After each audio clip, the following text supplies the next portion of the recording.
that we start off so that we can be able to maintain time. But as our colleagues and other invited guests join us, I know a number of people have also already joined online. So I'd like to ask that we actually start off the day. Once again, to everyone in the room, the Vice Chancellor in absentia and the entire teaching staff of Makerere University, the principal and other teaching staff of the School of Law, the academic staff present, participants from the National Defense College, who I've been reminded to mention is mandated to train on national security, senior officers of the UPDF Corps present, our fellow students in the room, invited guests, ladies and gentlemen, our online participants who have following on YouTube, you are most welcome. You're welcome to the public lecture and discussion on the 50 years after the Asian Expulsion. The theme for the day is what have we learned over half a century. For those who have not got a copy of the program, as well as our online participants, I will give us a run through the program, and then I will invite the moderator who will be taking on from me. To start off with introducing myself, my name is Solome Awidi. I work with the Refugee Law Project within the Conflict, Transitional Justice and Governance Program, and I am your MC today. I'll be ensuring that we are in time. We've started 10 minutes late. I will request right at the beginning that we go a little bit 10 minutes into, but we will try to maintain the time frame that we have planned. Starting off, we will have remarks from the Makerere School of Law principal, Professor Chris Mbazira. We will then have remarks from one of the co-directors of the Refugee Law Project, Ms. Devota Nue. We will then have remarks from one of the co-founders and directors, Amani Institute, Honorable Leandro Komakech, all of who are here. Following that, I will be inviting the moderator for the next session, Dr. David Simba, who will be taking on and moderating the lecture, as well as the 15-minute session we will have for each of the commentators. We will then have audience interventions. For those of us who are following online, please feel free to comment in the chat. We are tracking those comments at that point. We will then have remarks from our main person giving us the lecture, and then we will have the unveiling and interactions with the sculptures that you have seen right at the stage, at the front of the stage, but of which are also hanging up here. We will then close, and as we close, we will invite you to a snack. Enjoy a snack before you leave, because we'll be closing around about lunchtime. Without further ado, I would like to invite the Principal School of Law, Professor Chris Mbazira, to come and welcome us into this amazing space we are seeing here, and under whose oversight we find ourselves. Welcome, Professor.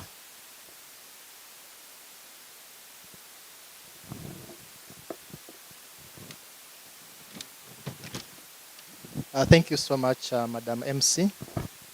Good afternoon, ladies and gentlemen. Is it already afternoon? Good morning, ladies and gentlemen. All protocols observed. As introduced, I'm Professor Christopher Mbazira, the principal of the School of Law here at Makerere. The Refugee Law Project, as we shall hear later, is part of the School of Law here at Makerere, working on a number of things. We shall get to hear from the colleagues that are working there directly. Thank you so much, colleagues at the Refugee Law Project, for organizing this. It makes us proud as a School of Law that we are able to host gatherings of this nature and discussing subjects such as we are discussing today. When I was asked by colleagues at the Refugee Law Project to give these opening remarks, and I asked about the subject, it brought memories, because I was impacted in one way or another by the expulsion of Asians, and I thought was a pseudo businessman in Jinja. He ran a small duka in a place very close to Gaddafi army barracks, and he used to get merchandise from Asian traders in Jinja Town. At the expulsion of Asians, he was identified as one of the business people that could step into the shoes of the Asian business people that were to leave the country. He had very minimal education.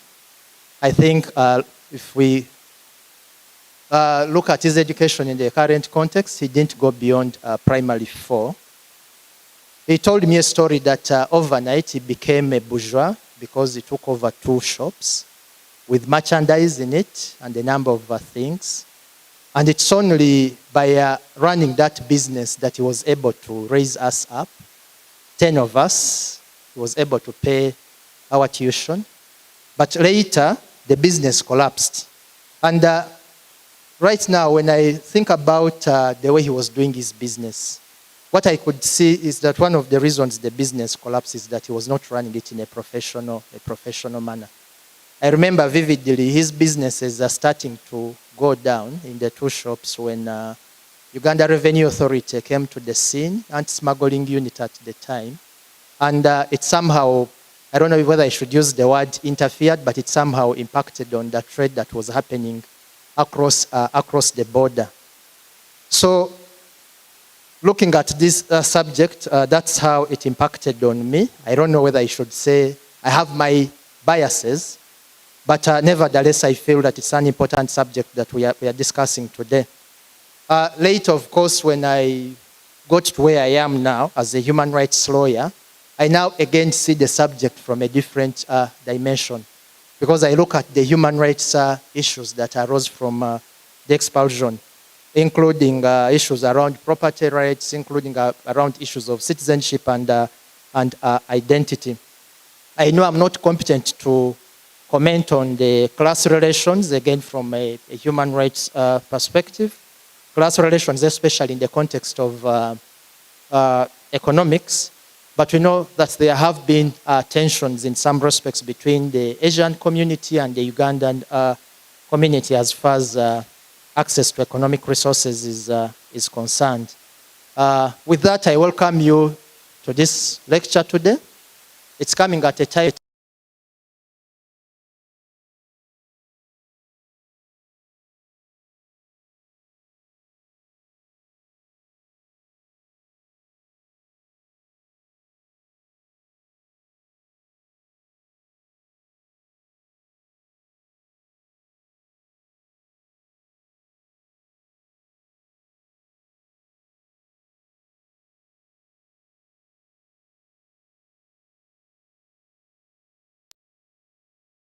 us an opportunity as we celebrate 100 years, also reflect on the impact that expulsion had at the time, but also in some context, the continuing impact.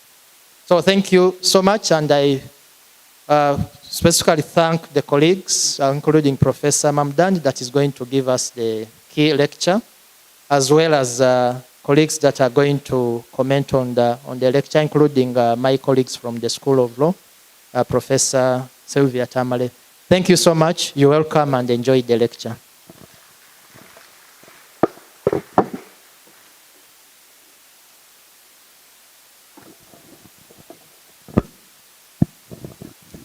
Thank you so much for those remarks, Professor Christine Bazira.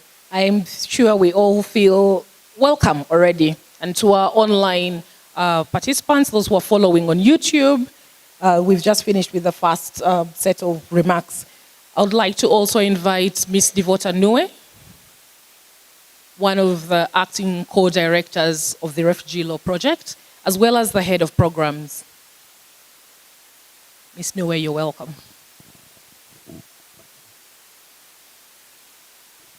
Thank you, Salome. Good morning, everyone. Thank you for honoring our invitation. My name is Devota Nue. I'm the acting co-director at the Refugee Law Project. I would like to welcome you to the public lecture about the 50th anniversary after the expulsion of Asians from Uganda. I would like to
in red.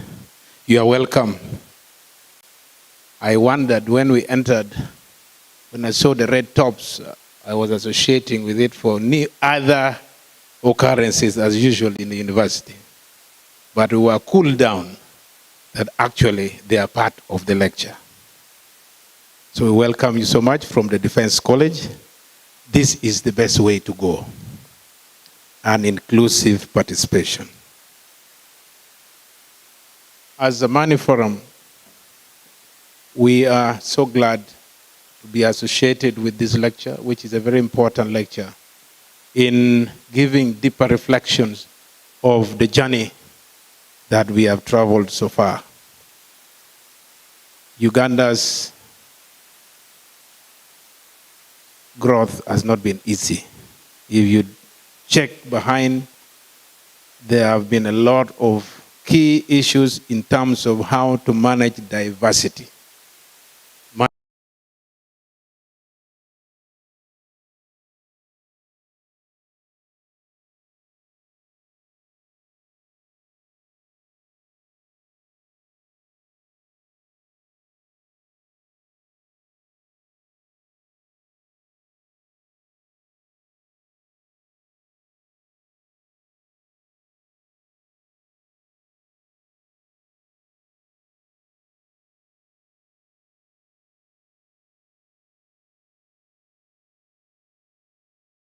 Mistake. And we hope this should not occur again. But we should use the 1972 as a lesson for the future of this country. Forced migration is not an easy thing. If many of you have experienced this as refugees, can always give your testimony. It is not good to be forcefully removed where you feel life is best. And therefore, this lecture is one of those that will reinforce us to think and have an inclusive process. And also deepen down to what we call, there has been always this talk of about national dialogue. National dialogue. This national dialogue always ends with speeches. We could reflect on national dialogue. Are we going to do this? Is it possible to have a national dialogue that is inclusive, that brings everybody on board, or not? And therefore, our role as a Money Institute is to ensure that peace building is always a project that is continuous. There's nothing like a full stop and a beginning of it. We should have policies in place that government ensures that we live in harmony. And therefore, we thank so much Refugee Law Project for having worked with us. We thank so much Bani Afako, who shared ideas earlier on. And we thank Professor Mamdani, who just offered himself and said, I'm here. You can walk backwards, but I'm here to come and present without invitation. So we thank you so much, Professor, for having volunteered. As a forced migrant before, I remember in the footnote of our conversation, you said, you will never be expelled the second time. You are only expelled once, and that was it. So we thank you so much for coming to grace this occasion and to give a deeper reflection as a victim of this process of expulsion. For those who watched Idi Amin's speech of 1972, you remember how he was emphatic with the journalists. He said that if these people are joking, let them wait and see. I did not dream about this, I'm just going to act. You just wait. That was Idi Amin's speech of 1972. And indeed, he did exactly what he thought was right, which was not right at all. So let us be patient and we listen to these discussions. It will enrich our debate about national dialogue in this country, because even among the different ethnic communities, there are challenges. How do we manage these challenges within the context of Uganda? It looks like we may also go further through Professor to reflect on the nature of the state. What is the nature of the state? does it fill the interests of the citizens? We may need to interrogate the nature of the state, because state formation in Uganda has always been characterized by violence. So how do we mute this violence? And we are happy that our members of Uganda People's Defense Force are here with us to have this discussion together.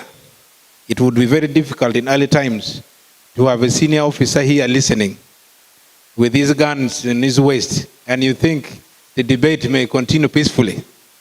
But here we are today with many officers who are not armed. They are peaceful and they are ready to engage us in this discussion of the Asian expulsion of 1972. So we thank you so much for coming, and I thank everybody else who have volunteered to come. Please have a wonderful debate this morning. I thank you so much.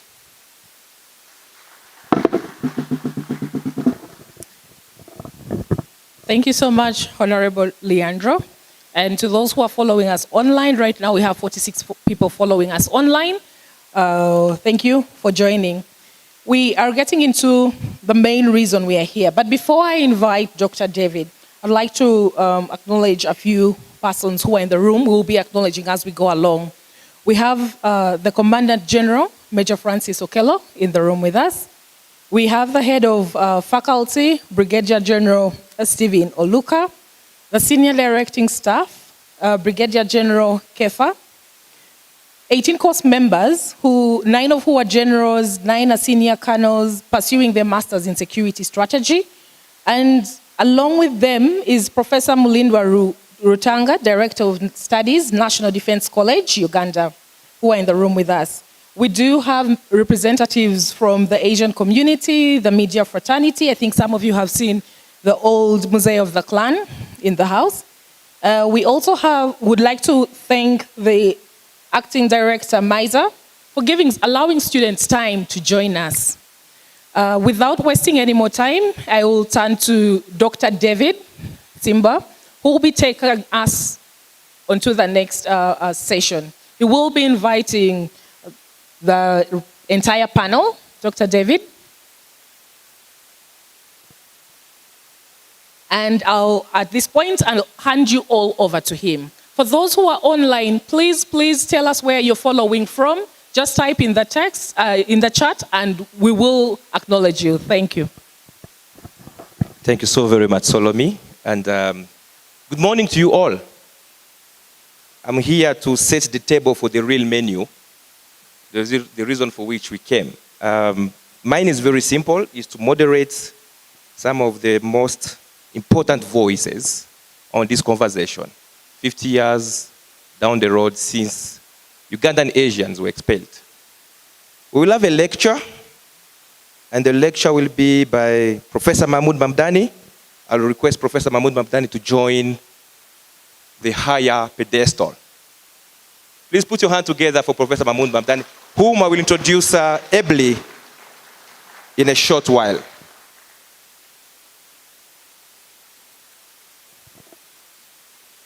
The lecture will go on for 40 minutes or so.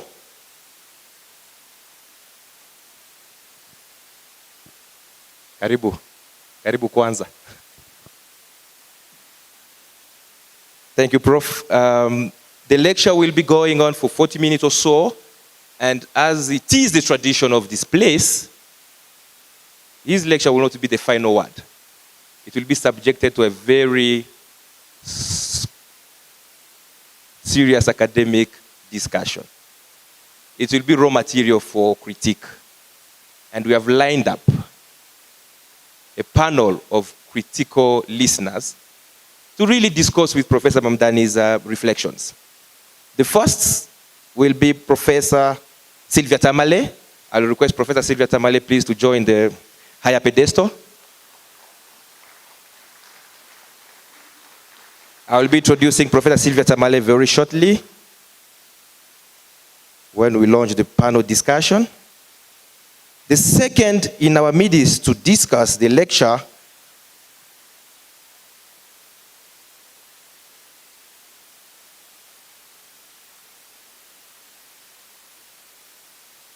we will have Professor Samwiri Luanga Lunyigo. Please put your hand together for Professor Samuel Wolanga Onyingo.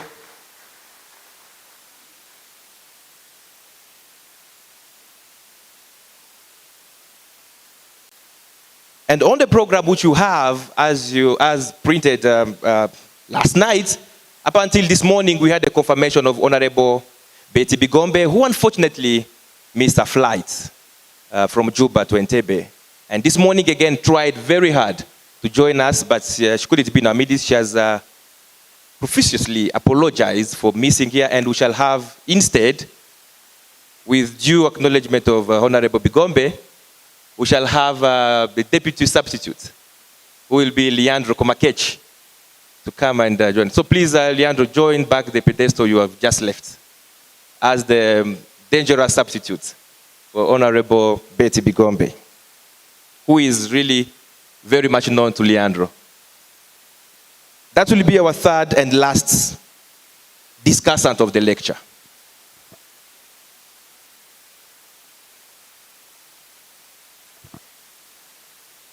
Thereafter, we'll definitely open it to plenary. I will beg that we use our pen, papers, our tabs, wherever we can, our memory, to remember the key highlights of the lecture, and we shall entertain 1, 2, why not even 5 questions before we break for our cocktail. That will be the program for the day. As you can see, it's very trembling to stand here. I'm here with a generation old of academics from whose hand I've gone. And today, it's my role to remind them of the time and tell them, Professor, with due respect, time is up. But it will be fine. I think we are in good time. Let me introduce to you very briefly our key lecturer, who needs no introduction. Professor Mamdani is a household name, from Kisoro to Karamoja, from Gulu to Kalangala. You will be very much in doubt as a Ugandan if you do not know Professor Mamdani. They can actually recall your passport if you say, I've never heard of that name. Professor Mahmoud Mamdani is Herbert Lehman Professor of Government at Columbia University.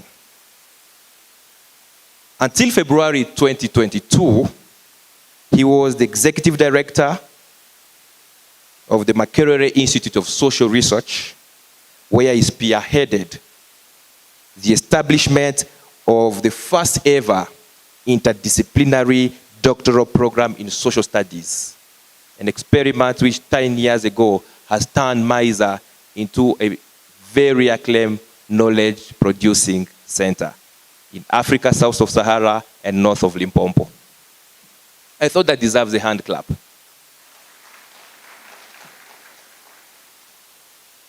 Needless to remind you that I am an alumnus of the MISA experiment.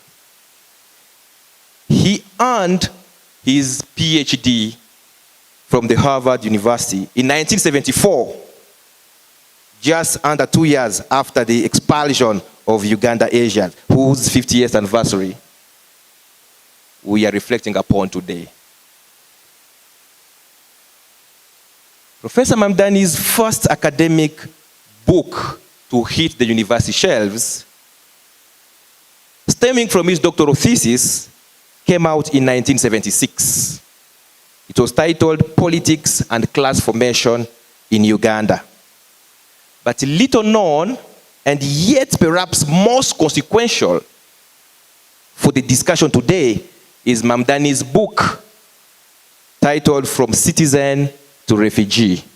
The book came in 1973, produced from his forced migration experiment in Britain. Professor Mamdani's latest publication is titled Neither Settler Nor Native, The Making and Unmaking of Permanent Minorities. It was published by his alma mater, Harvard University Press, in the thick of the COVID lockdown. Today, we are going to have a 50 years anniversary reflection And Professor Mamdani has volunteered to take us back on a half a century journey, a diet which was very much present when it was being cooked, served, and today reserved for us. Let's welcome Professor Mamdani for his keynote, for his lecture today. Prof, the floor is yours.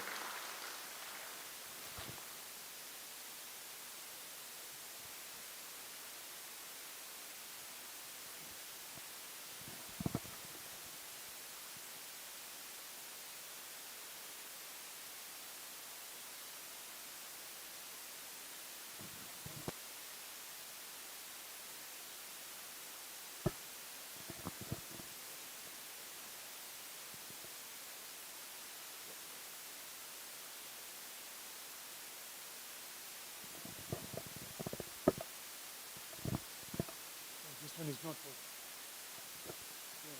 I'm going to try this.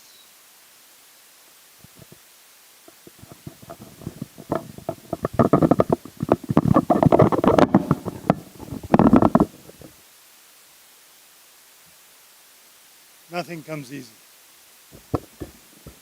Can you hear me now? No? Okay, I'll hold it. Can you hear me now?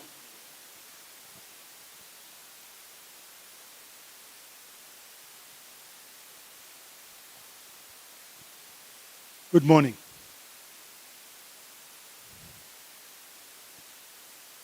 I'm not very good at formalities.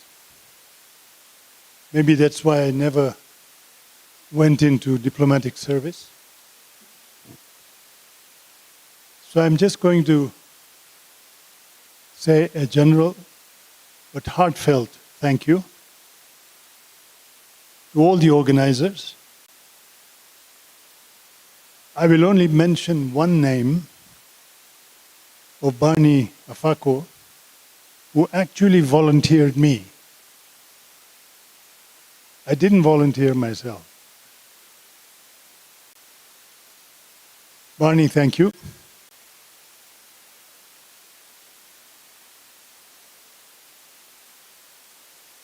I left Uganda in November 1972. During the last week of the expulsion, for a refugee camp in London. 6 months later, I took my first academic job at the University of Dar es Salaam. After the fall of Amin, I came to Kampala as a frontier intern in mission with the All Africa Conference of Churches, with an office at the Church of Uganda headquarters in Mengo. The next year, 1980, I joined Makerere University. I made it a point to ask most people I met about their thoughts on the expulsion.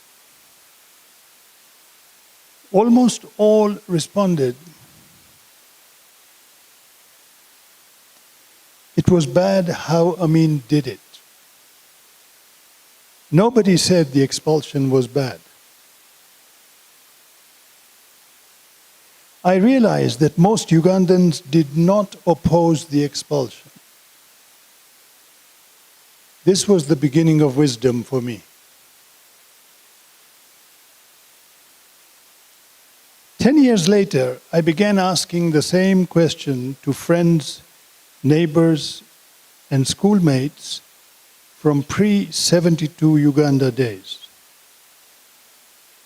All Uganda Asians, wherever I met them, in Kampala or in Britain. It was time for a second surprise. Over 90% said they would not want to return to the pre-72 days in Uganda. They too were not opposed to the expulsion. So my first observation, how come? over 90% of residents of the country, black or brown, would not want to return to the days and years before the 1972 expulsion.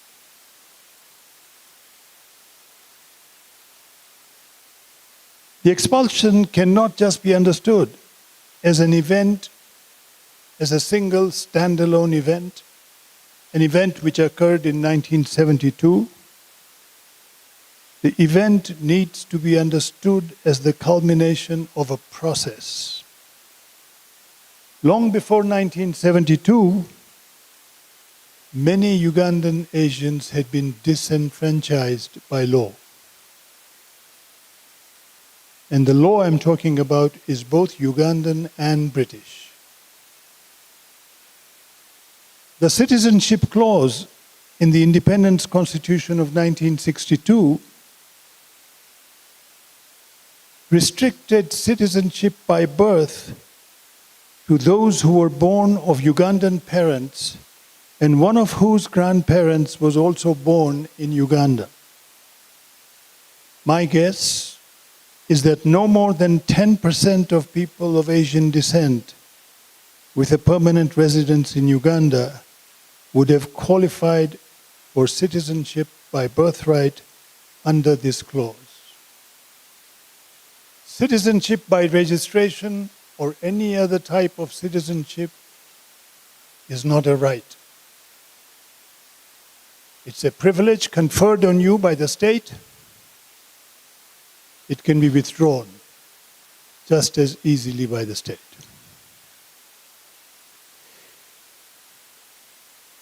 The 1995 Constitution changed the requirement for citizenship, substituted individual requirements for citizenship with citizenship by birth to a group requirement. Now, not the individual, but the group had to be indigenous to the country. Schedule 3 of the 1995 Constitution had a list of indigenous tribes. By this criterion, no Uganda Asian could be a citizen by birth after 1995. Under British law, Asian residents of Uganda lost the right of entry or the right of return, depending on how you look at it, to the UK after 1968, even if they were holders of British passports.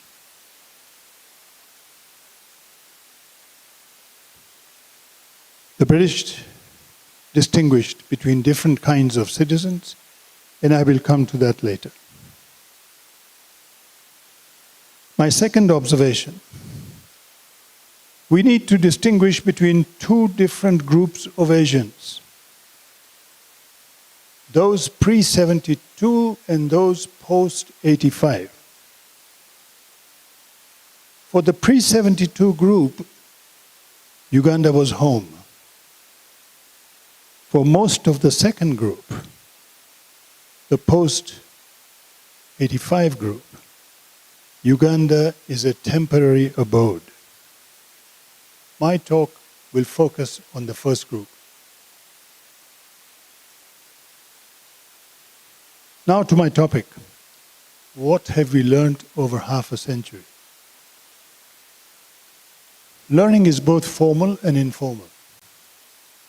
Learning is also individual and group learning, collective learning. I'm going to begin with formal learning. This is a university dedicated first and foremost to formal learning. We read books, and sometimes we write. So I'm going to begin by talking about 4 books on this subject, which are an important part of what we have learned over the last 50 years. The first is a book by Ian Sanjay Patel.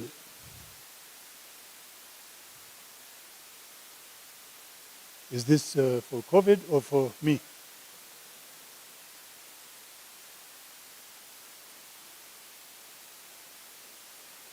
I note she brought it only to me. Nobody else has been given this privileged treatment. Okay, thank you very much. So the first book is by Ian Sanjay Patel, The Study of British Immigration Policy. It's titled, We Are Here Because You Were There, Immigration and the End of Empire, published last year. Sanjay Patel's book begins with the 1968 Act, British Parliamentary Act, which differentiated between two groups of British citizens, white and non-white, historical and non-historical, distinguishing kith and kin from strangers. During the Asian Expulsion, the British cabinet and bureaucracy came up with a new language to make this same racialized distinction. When writing of Uganda and discussing Uganda and British citizens in Uganda, they distinguished between what they call belongers, those who belong. Belongers were white. And non-white UKPH, meaning United Kingdom passport holders, which were eventually classified as refugees. The effect of these two sets of legislation, one in Uganda, the other in Britain, was like that of a pincer movement which disenfranchised many Uganda Asians before any were expelled. The numbers disenfranchised ran into thousands. My second book has to do with the claim that Uganda Asians were victims. There has developed, since 1972, a global industry portraying Uganda Asians as victims. Few in my generation, the first generation of those expelled, wrote of our experience. As a people, we were not chroniclers. We were also not given to reflecting on our own experiences critically. It is the children of refugees, second generation, who have attempted to address this deficit. These hand-me-down stories have gradually homogenized into victim narratives. But Uganda Asians are a poor fit as victims.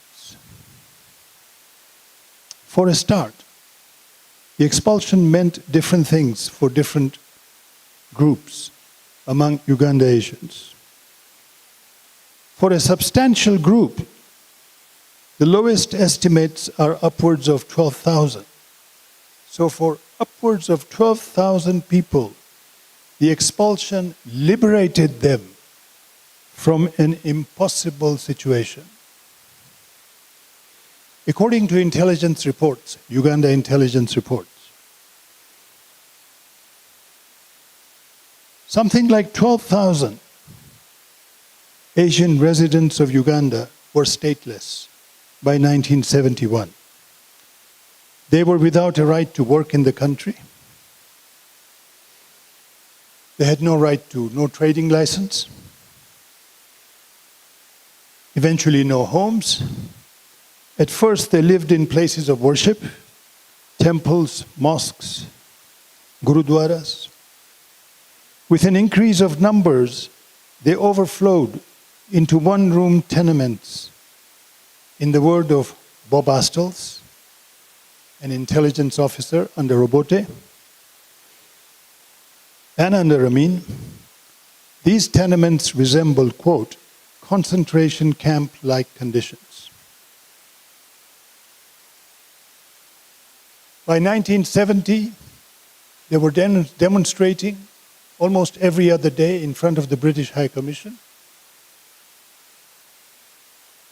The first secretary of the British High Commission, Lee, a young man, probably his first job, empathized with them. He concocted a scheme with 3 Asians to have himself kidnapped onto an island in Entebbe so as to create a global scandal and to put the Uganda Asian story on the front pages of newspapers. Well, it didn't work. The British government and the Obote government got together, had a court case and sent him to London, disgraced him, accused him of having had a sex holiday on this island with women on the island.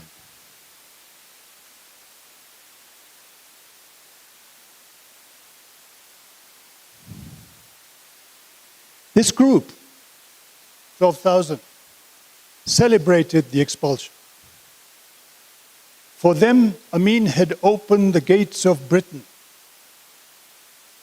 Finally, they could look forward to another life. When I went to London, I met a friend of mine. He lived in a council house, council flat, a flat given by a local council to indigent families. He took me to the flat,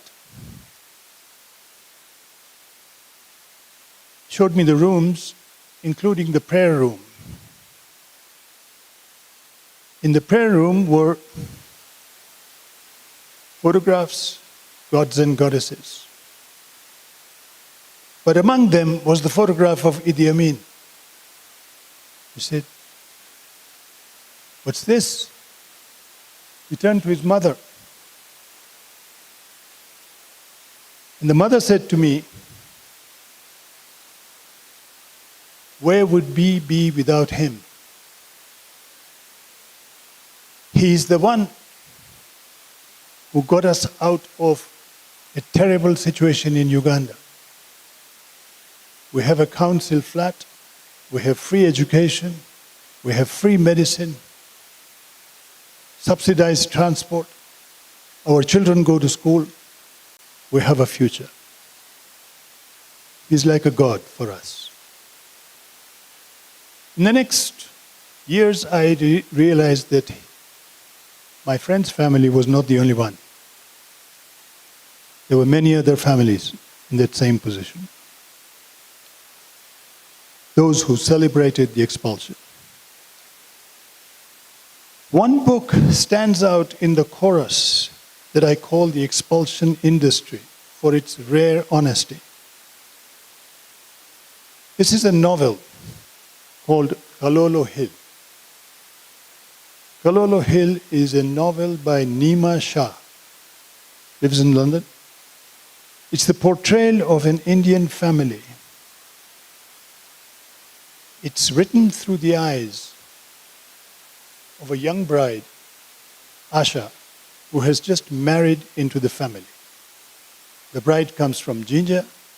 Family lives on Kalolo Hill. The family is a rich merchant family. The book narrates Asha's journey, which is one of discovery. Day by day, she discovers the lies and deceptions that had become so much a part of life for Indian business families. So much a part of life that they seem normal and no longer abhorrent.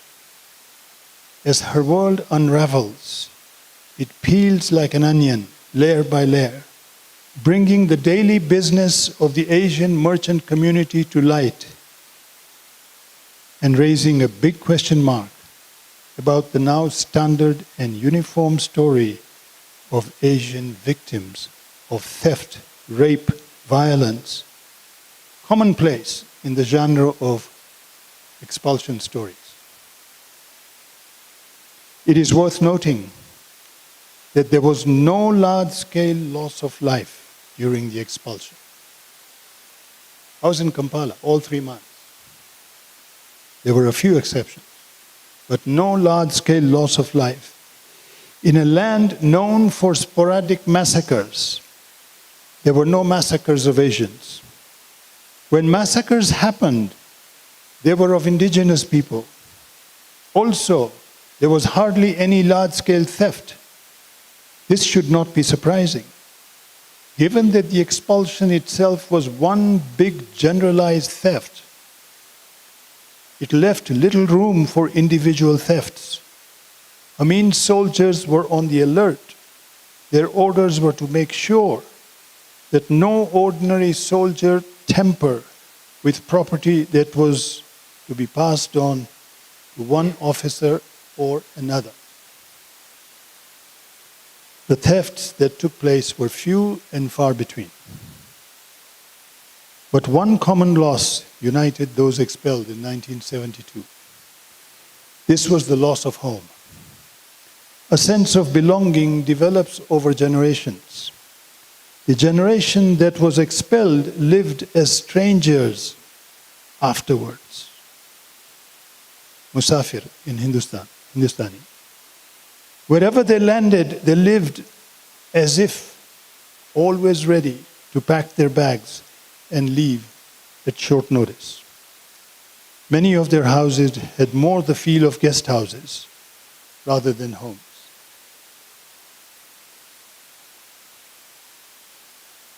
My next book is about Amin, the master perpetrator.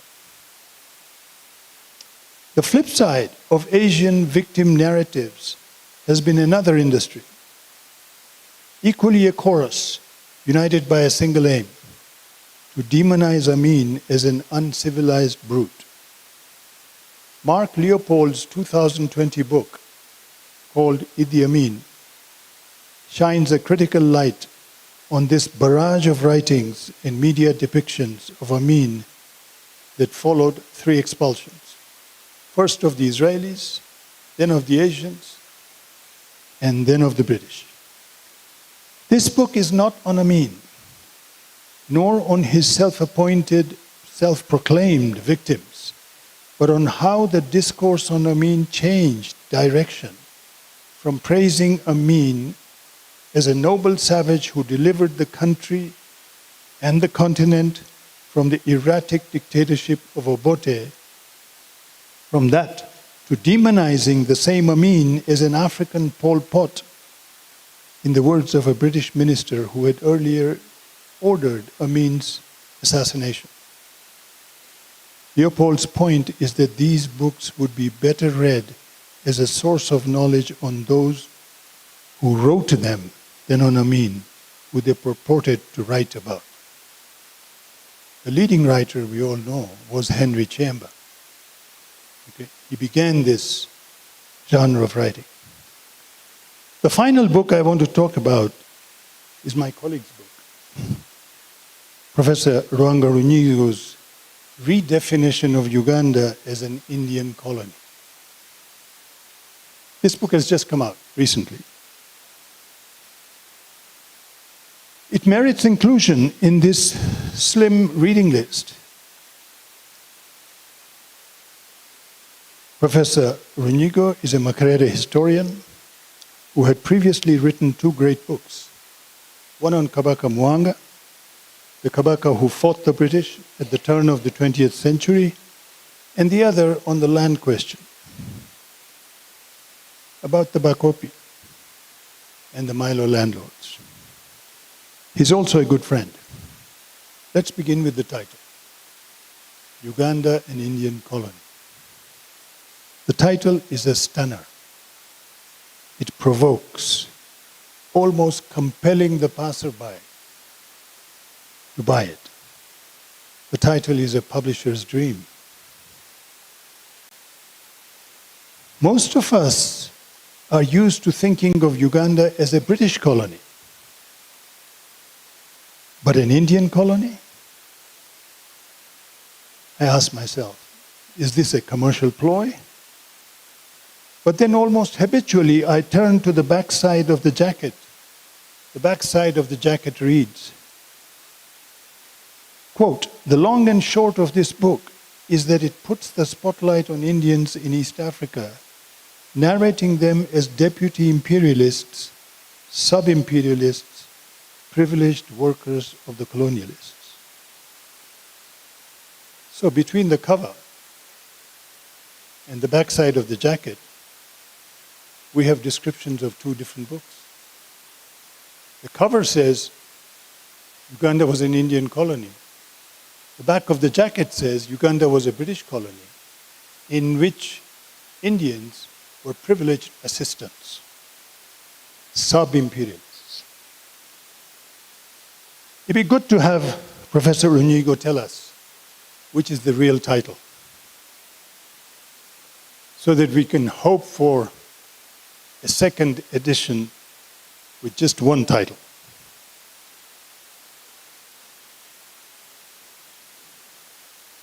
The cover is about Uganda Indians. The back of the jacket says it's about Indians in East Africa.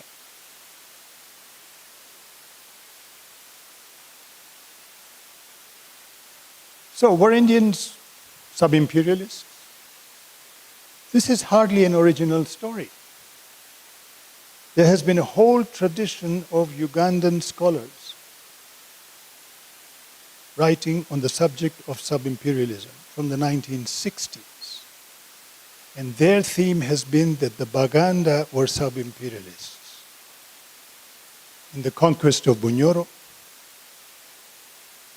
in the conquest of eastern Uganda, led by Kakunguru, and in the conquest of the rest of the country. As the literature on sub-imperialism developed, the claim of sub-imperial powers who colluded with the colonial project changed into a recognition that what had changed was really the nature of colonialism. Direct rule had changed to indirect rule. And indirect rule could only be exercised through intermediaries.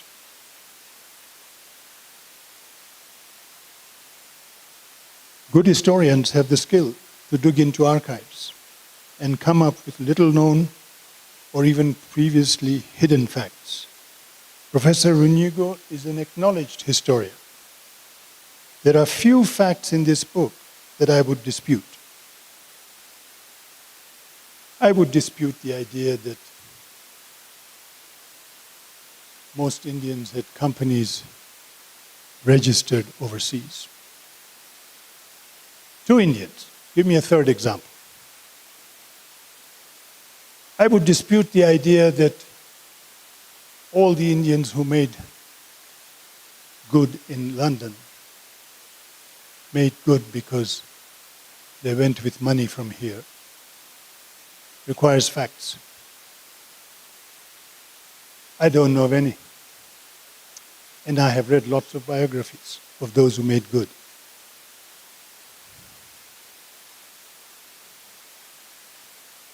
Often the fact is drawn from the thesis, the conclusion. The conclusion precedes the fact.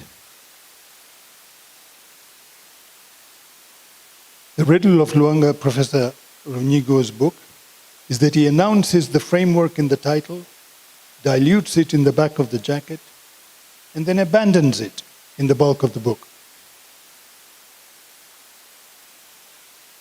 For Uganda Asians, however, it's important to read Professor Runyigo's book, for it provides an important source of self-critique. When I read Professor Runyigo's account of the conference Amin had held with Uganda Asian leaders in the months before the expulsion, I was outraged at the historical failure of these so-called leaders. Amin opened the first conference with a list of Indian shortcomings: social exclusion, a business culture rife with deception and lies, a self-justifying racism, that justified petty privileges colonialism conferred on them, while at the same time blaming the British for the colonial legacy, and a weak commitment to either the larger society or the country at large.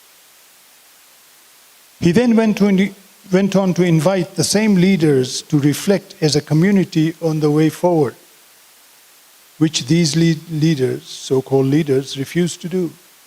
Because they said, we are a small group who can only leave it to the government to define the way forward. At a critical juncture in the history of both the country and the Asian minority, this was akin to abdicating responsibility. But this response illuminates their larger character. The Asian leaders were an economic elite, not a political elite. They never aspired to power, unlike other minorities in the region, say white settlers, the Nubi, or the Tutsi. Their political instinct was never to usurp power, but always to nestle close to those in power, to look up to them for a road map to a future. They aim to control the market, not the state. Minorities who aspire to rule, like the Tutsi or the Nubi or white settlers, were at times the target of genocidal prospects, but not the Asians.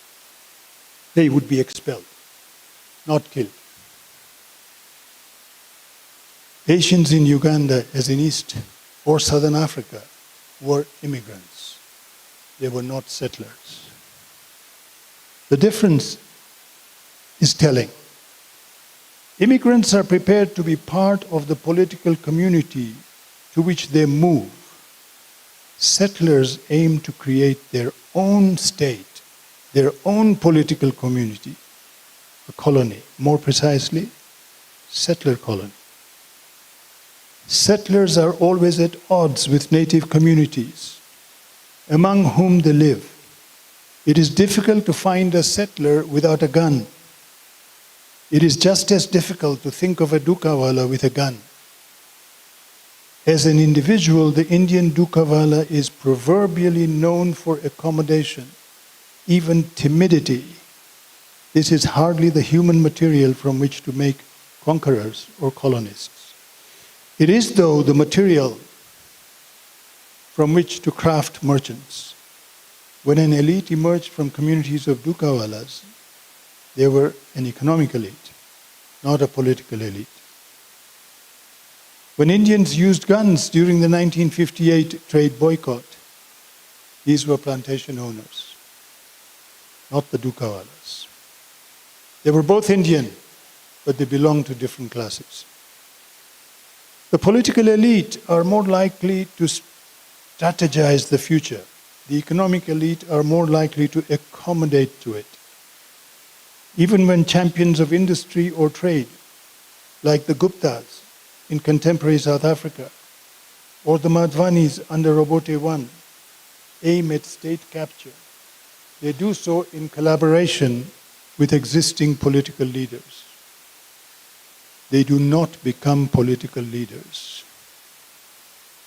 There are, of course, exceptions, such as Rajat Nyogi, the editor of Transition in Uganda at the dawn of independence, or Pio Pinto Gama and Makhan Singh and others in Kenya, but they were not Asian political leaders. Neither in their calling, nor their imagination, nor the following they mobilized. They looked Asian, but they didn't act Asian. Maybe this is why they do not find a place in Professor Runigo's narrative, for they did not fit his argument. I'm coming to a close. As we think of the Asian legacy 50 years later, I leave you with 5 observations. 1, there is no one Asian legacy. There are several legacies, and they are contradictory.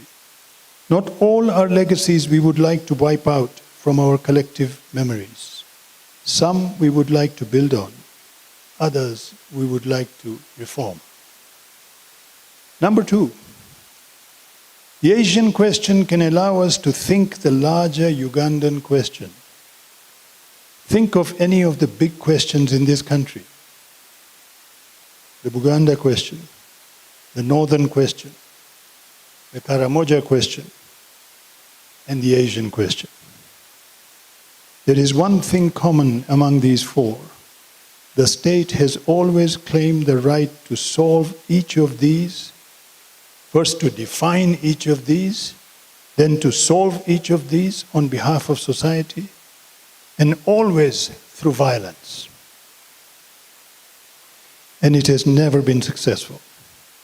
The result has always been perverse.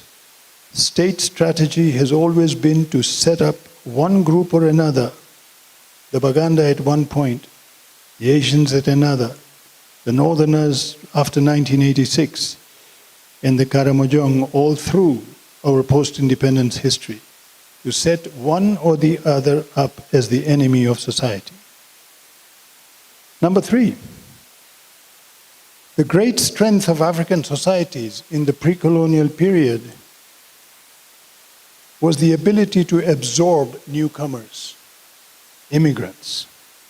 The Baganda, for example, are said to have begun as 4 clans in the 13th century. Over centuries, they absorbed both immigrants and indigenous or originals. Both immigrants and those they conquered. But there was no distinction made between indigenous originals on one side and those non-indigenous on the other side. The African tradition is to integrate, not to segregate. Look around the continent. The capacity to integrate has been common to the Amhara, the Arabs, the Hausa, the Waswahili, the Zulu. I can go on with examples. The newly independent East African countries followed the colonial tradition and not the tradition of pre-colonial times. The clause on citizenship in the Independence Constitution of Uganda distinguished indigenous from non-indigenous residents, not those born in Uganda from those not between residents and non-residents. Indigeneity was defined by having at least one grandparent born in Uganda. This ruled out, as I have said, over 90% of Asian residents of Uganda, from a birthright to citizenship. The 1995 Constitution further entrenched this prejudice by acknowledging indigenous groups as tribes in law. After 1995, this government has restricted local government by restructured local government by multiplying district boundaries on the principle that each minority be recognized as indigenous and granted its own district. The alternative would be to acknowledge the equality of all residents in a territory. Number 4, the Asian question has not gone away, it remains. But it is no longer the original Asian question. The new Asian question emerged in the Museveni period. It has 2 features. One, the new Asians are not considered Ugandans, even if some of them may hold Uganda passports. For President Museveni, they are investors, not citizens. As investors, they are bearers of property, not of rights. They have neither political rights nor political obligations. They may be here year after year, but they live as permanent strangers without obligation to community or country.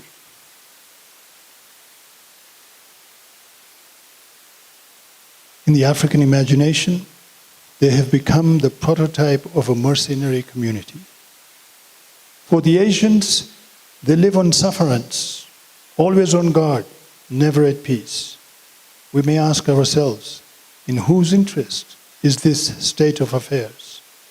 Certainly not in the interest of those identified as Asians. nor of the people of this country, the question merits further reflection. Finally, number 5. In the transition between two constitutions, 1972 and 1995, Ugandans have changed our notion of belonging.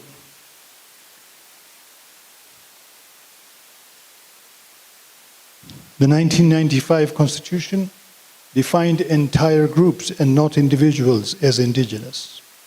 Between constitutions, new groups tried to petition Parliament to be included in the list of indigenous groups. Several years ago, many such groups sent in petitions, including the Banyarwanda, the Somali, and the Baindi.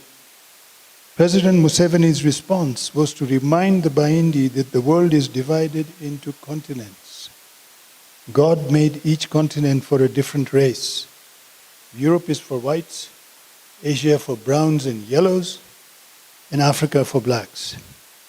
Like the notion of indigenous, this story lacks a sense of history, or its sense of history is based on biology. It has forgotten a basic fact of history, that the human race began in Africa. It has also lost a sense of how the world is changing, including decolonization. Today, American law recognizes African Americans as Americans of African descent. One of the two contenders for the post of Prime Minister in the UK was born in India. The Indian and Pakistani states acknowledge the existence of South Asians of African origin, known as Siddhis. There is a Siddhi member of parliament in Pakistan. Some time ago, Ugandans of South Asian origin formed an organization called Asian African Association of Uganda. I want to cite from the preamble the statement of purpose of this organization before I sit down. Quote, whether citizen or not, whether in the country for generations or fresh off the plane, all persons of South Asian descent in Uganda are identified as Baindi. For someone who thinks of Uganda and Africa as home, to be called a Muindi is to live in the past, to ignore our present, and to be blind to the future. It is to live in this land as if one were a visitor. You cannot be a permanent visitor.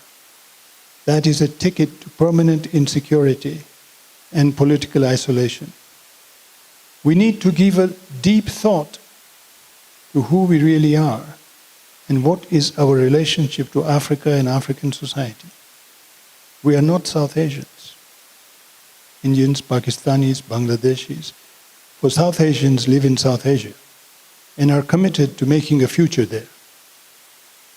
Nor are we overseas South Asians who are part of a South Asian diaspora whose members aim to return home to South Asia after a temporary sojourn overseas. True, our origin is South Asia, but our present is African. Many of us hope to make a future in Africa. We are Africans of Asian origin, Asian Africans. I leave you with that sense of self-identity which points to a different politics and a different future. Thank you.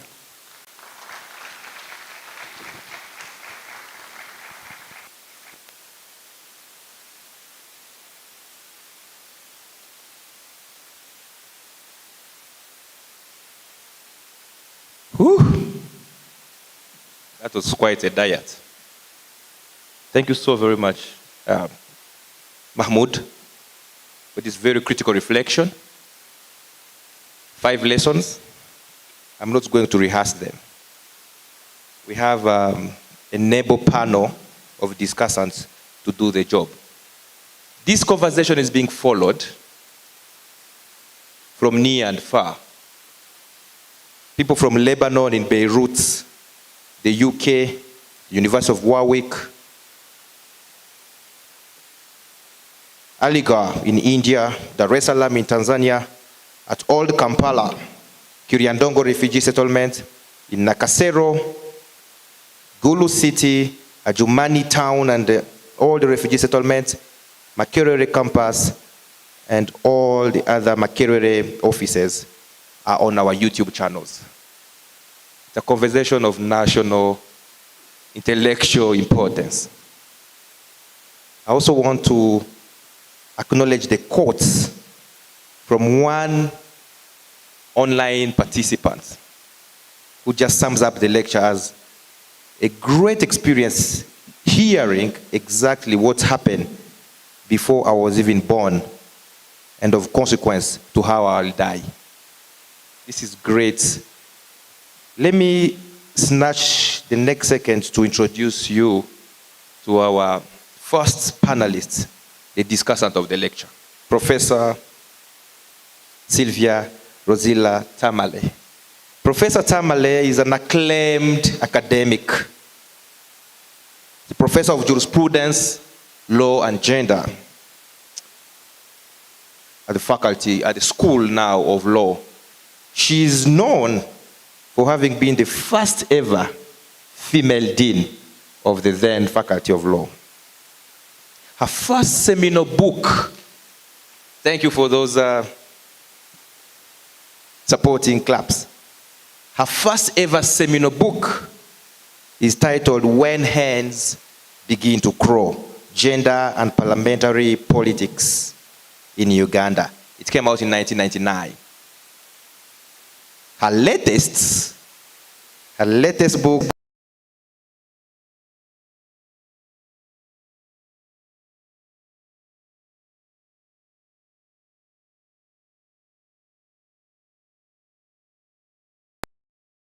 we call it a conceptual toolkit to help us think about how to decolonize our current historical predicament. We couldn't get any better first panelist to respond to this lecture than Sylvia. Thank you so much for honoring this.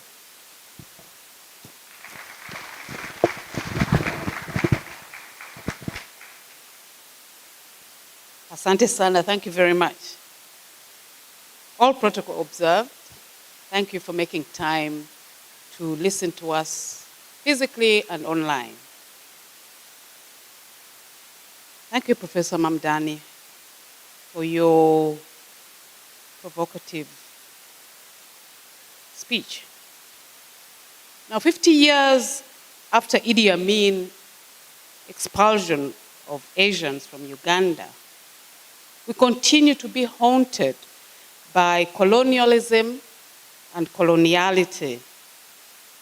For me, the various elements of the Asian question bring into sharp focus the urgency to decolonize and deconstruct Eurocentric epistemologies of race, citizenship, nationhood, gender, and neoliberal economics. Professor Mamdani has discussed some of these issues and hinted on others. I will respond to some of them and highlight one specific area that I believe requires further attention and which Mahmoud only gave slight attention. First, let me talk about the issue of decolonial race and citizenship. Imperialism and colonialism thrived on the paradigms of difference and violence. By focusing on skin color and exaggerating phenotypical differences, they created the illusion of race and constructed a racially based hierarchy. White people were placed at the apex, brown people in the middle, and blacks at the bottom of the race pile. In their appropriation of the Ugandan economy, the British imperialists adopted the strategy of divide and rule and positioned Indians as a buffer class between the Europeans and the Africans. Professor Mamdani has written extensively on this subject.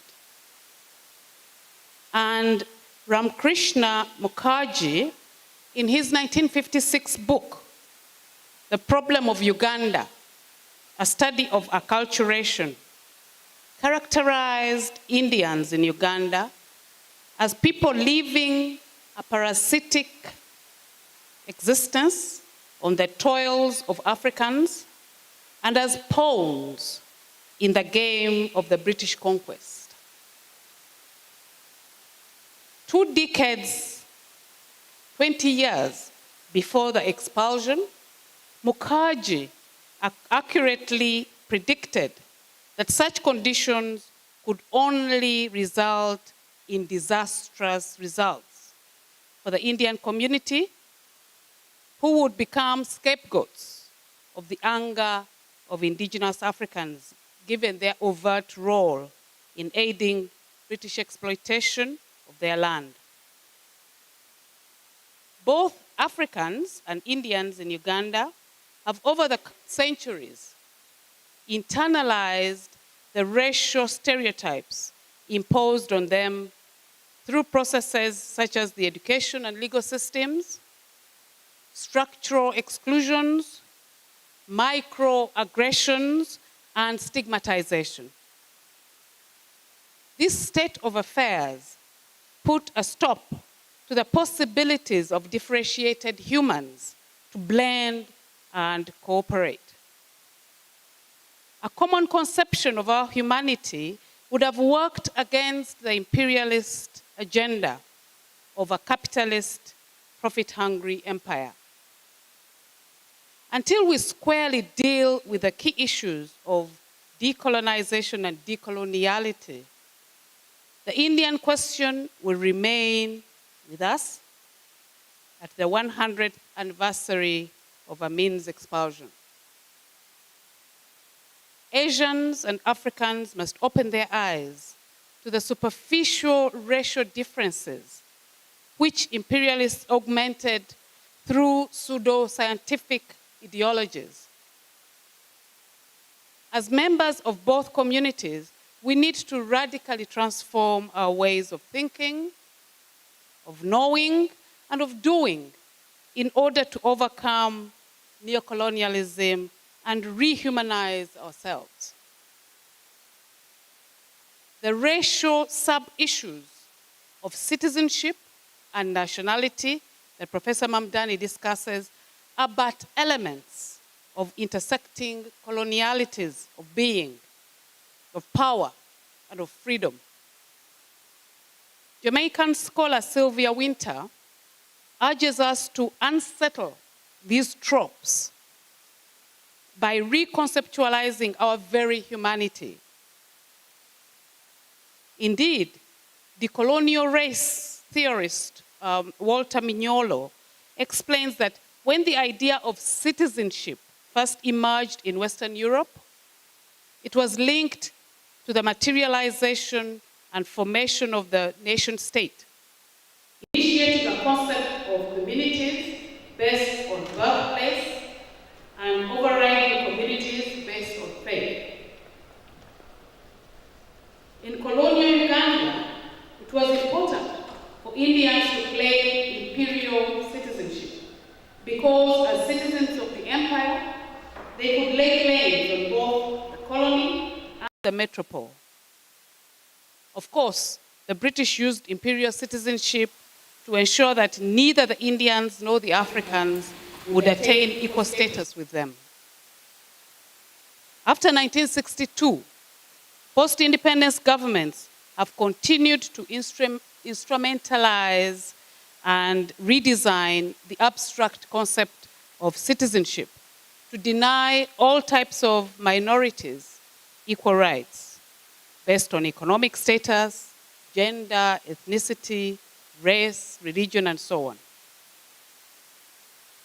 So, as Professor Mamdani lamented, tens of thousands of Indians whose socio-economic allegiance was to Uganda and sought Africanized citizenship were disenfranchised simply based on the birthplace of their grandparents. All of us here know very well that our citizenships are closely tied to our racial differences and used as powerful tools of othering and disenfranchisement. Those of us who have applied for visas know this very well. What is also important to note is the inequality in the treatment of different Indians. In other words, Indians in Uganda are not a homogeneous group.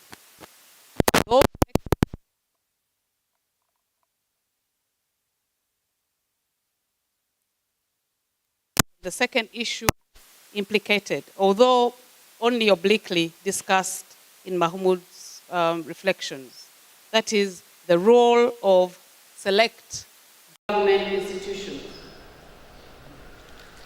I think it would be remiss not to discuss the role of two institutions in the post-expulsion reintegration of Indian capital into the Museveni neoliberal state and networks, and which are prominent but often overlooked today. Indeed, Mahmoud makes no mention of them. In a bid to boost the neoliberal economy, the NRM regime adopted laws and policies to lure back departed and new Indians as investors, quote unquote, which clearly demonstrates that the country has not learned from history regarding the Asian question. In the late 1980s and early 1990s, it set up a revamped bureaucratic machinery to run or compensate expropriated Asian properties to their original owners through the Departed Asian Properties Custodian Board. The second institution established by the NRM government in 1991 was the Uganda Investment Authority that was largely designed to reincorporate our South Asian cousins back into the country. While under colonialism, they came to work on the railway, as soldiers, and to be dukawalas. The new crop of Indians were designated as investors. This would not have been a problem, except the NRM government did the same thing as the British. They privileged them at the expense of indigenous Ugandans. Such privileging is a major source of new racial tensions. Add to the diet the lack of transparency and accountability of these two government agencies, and you have another explosion waiting to happen. As one of the largest owners of real property in the country, the custodian board's operations are opaque at best. And if the 2009 special report of the Auditor General is anything to go by, the board is a cesspool of corruption, patronage, and mismanagement. It has basically thwarted all the gains which could have been made from the expulsion. On its part, not only has the Uganda Investment Authority given the Asian question a new twist of inequality, it has been particularly friendly to the new Asians on the block, that is, the Chinese. Again, under the impetus of the perceived benefits of foreign investment, a new foreign class of entrepreneurs is being privileged over the indigenous population. This new Asian question can only end in disaster. Now, my third point relates in part to a long-standing debate which underpins the whole issue of colonial impact, namely the chicken and egg relationship between the political and economic elite. Professor Mamdani has told us, and I quote, that the Asian leaders were an economic elite, not a political elite. They never aspired to power, unlike other minority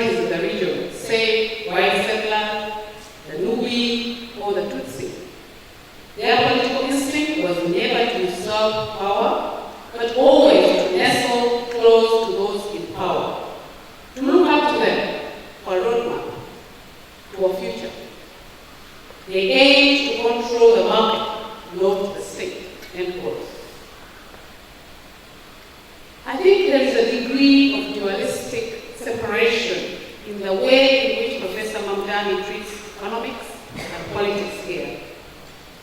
This is an issue that preoccupied the debate at the Riser seminar on Wednesday, where Professor Mamdani discussed Professor Nyigo's book.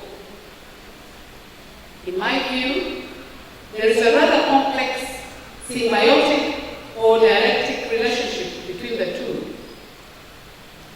Like Karl Marx said, the economic infrastructure, that is the base, influences the superstructure, that is the law, politics, and so on. At the same time, governance and the political ecology shape the economic base and ultimately drive social change. The close nesting with those in power tends to blur the boundaries between economic and political roles, as the case of the South African book has demonstrated. While it is true that Idi Amin used political power to attempt to change economic relations, why did he fail so spectacularly in this space? I believe that in the context of globalization, it is limited. When the NRF went to power in 1986, it espoused a very nationalistic and socialist program that emphasized utilizing domestic resources and local capacities. Within the space of 2 years, they changed around, shifting from barter trade to fully embracing the neoliberal program of the World Bank and the IMF. The question is why and how did that happen? Why is it so difficult for the political actors in Africa to adjust the relations of production? I think Mahmoud needs to revisit this issue. Finally, let me talk about the gender issue in the Indian question, which Professor Mamdani only alludes to when he briefly discusses Nima Shah's story in Hanover, Kololo Hill. Mahmoud gives only a few hints and guesses about Nima's oppression at the hands of her merchant husband. But this leads up to a much larger issue, namely the links between citizenship and gender in the reproduction of extreme inequalities among people. One of the pillars upon which Idi Amin stood in expelling Indians from Uganda was the issue of social exclusion. Indeed, no less a publication than the New York Times alleged that Amin expelled the Uganda agent because they had been swarmed by giant Labani's widow, Ina. Amin argued that despite the decades that Indians had lived in Uganda, they had failed to integrate with indigenous Ugandans, particularly citing intermarriage as an example. Now, just last week, on August 9, the Daily Monitor reported that the Uganda Parliamentary Forum on Indian Affairs had resurrected the issue when they asked the Indian community to, and I quote, allow Ugandan men to marry Indian women so as to deepen the relationship between the two countries, end quote.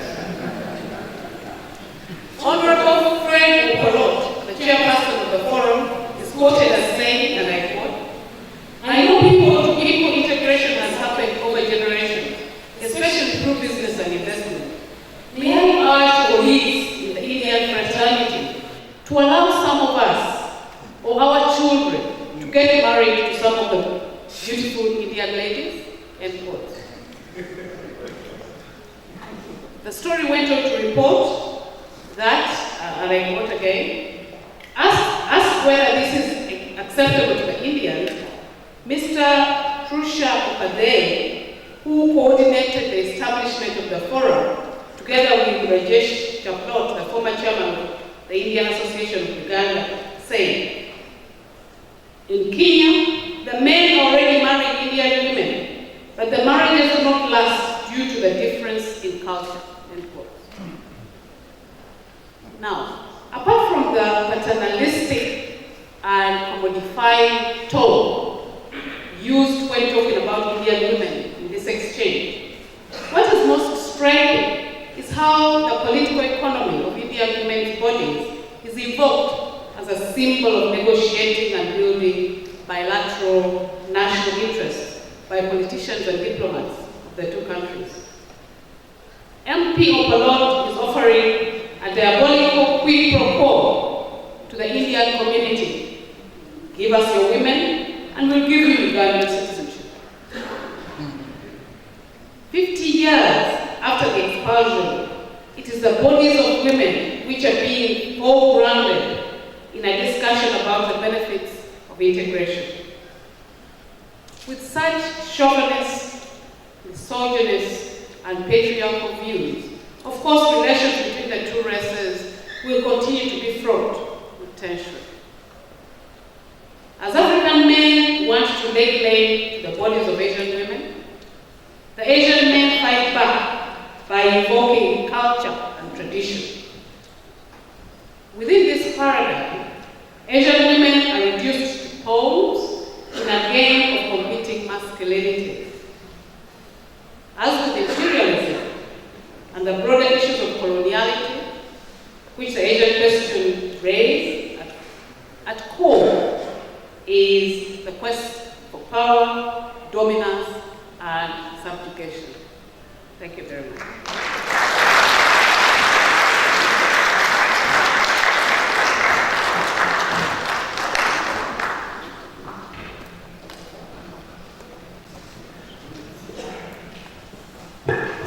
Thank you so very much, Professor Tamale.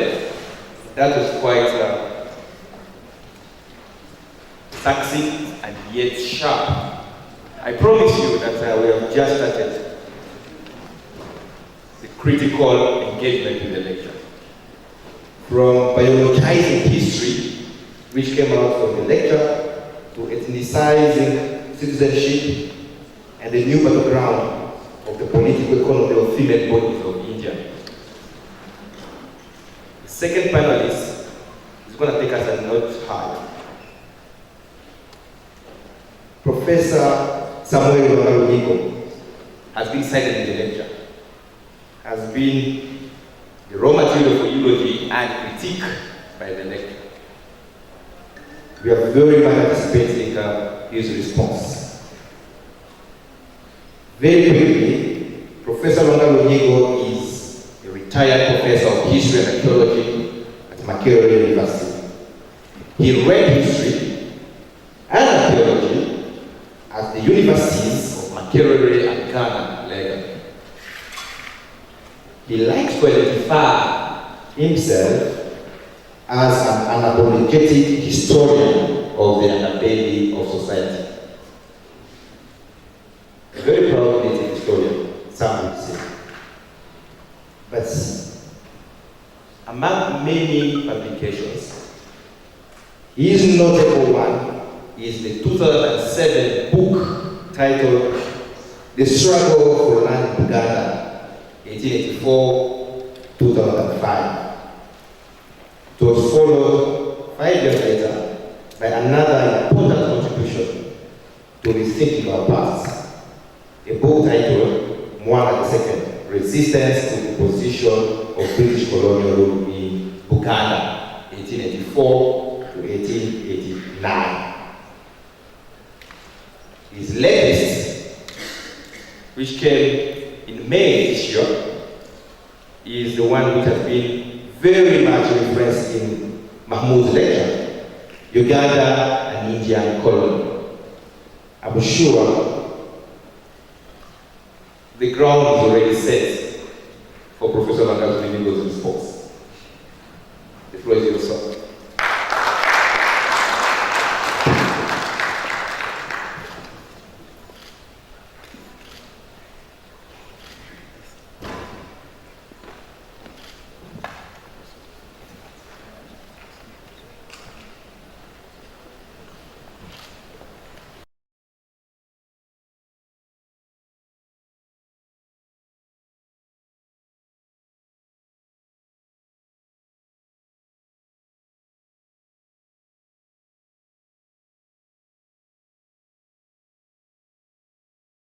grateful to Ms. Noe, who invited the session about the Indian expulsion. Now, I thought that we had dealt exhaustively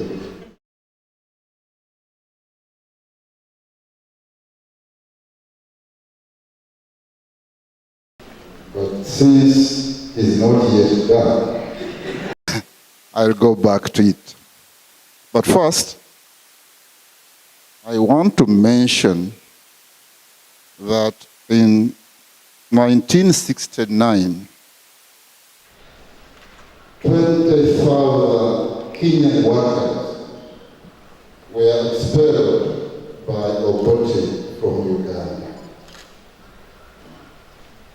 And nobody talks about this expulsion. I don't know why, but it was a major expulsion of people from the East African community. And the Kampala Agreement guaranteeing the flow of factors of production, the Kampala Agreement had been signed in 1967.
And in Madagascar, Australia expelled them in 62.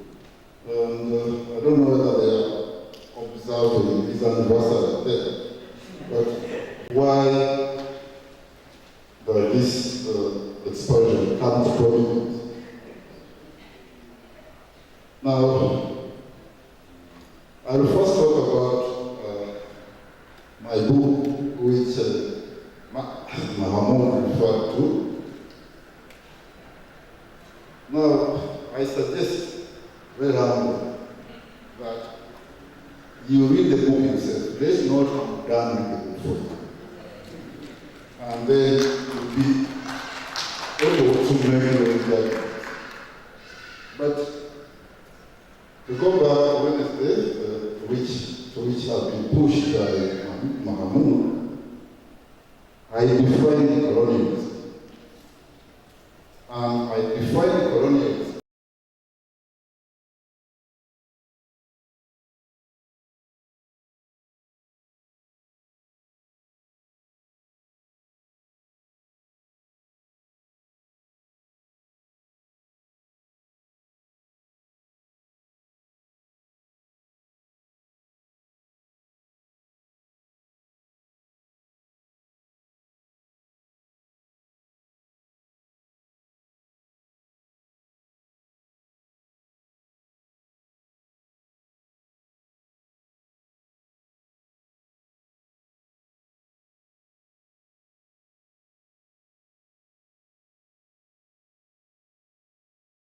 the energy, we will have to write a book on the second Raj, the Indian Raj in Uganda, because I see it on the horizon.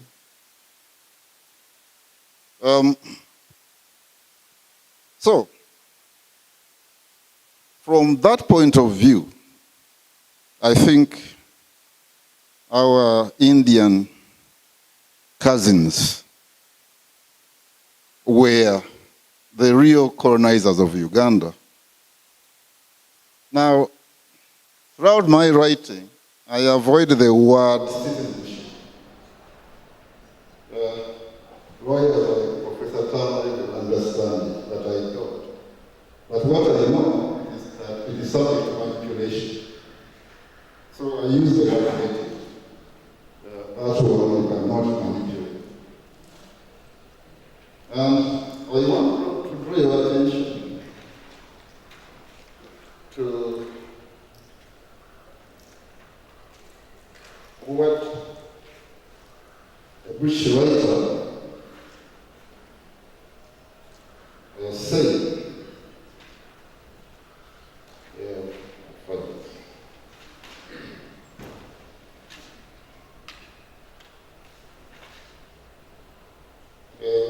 He says, and this gentleman is Andy Oster of the University of Leeds. He said that Indians kept their man, that's the heart. Man is heart in India. They kept their Danny, not his wealth, in Britain, and kept their attorney, that's their bodies, in Africa, or in Uganda for that matter. I don't know whether you agree with that. I don't know whether Mahmoud agrees with that, but this was the observation of a British observer, academic. Now, before you can understand the expulsion, you must have the background of this expulsion. Why did it take place? And Professor Tamale is predicting another one. Because of the economic exploitation, the economic domination for so long. I don't think it is because Africans wanted to marry, African men wanted to marry Indian women that they were expelled. I don't think so.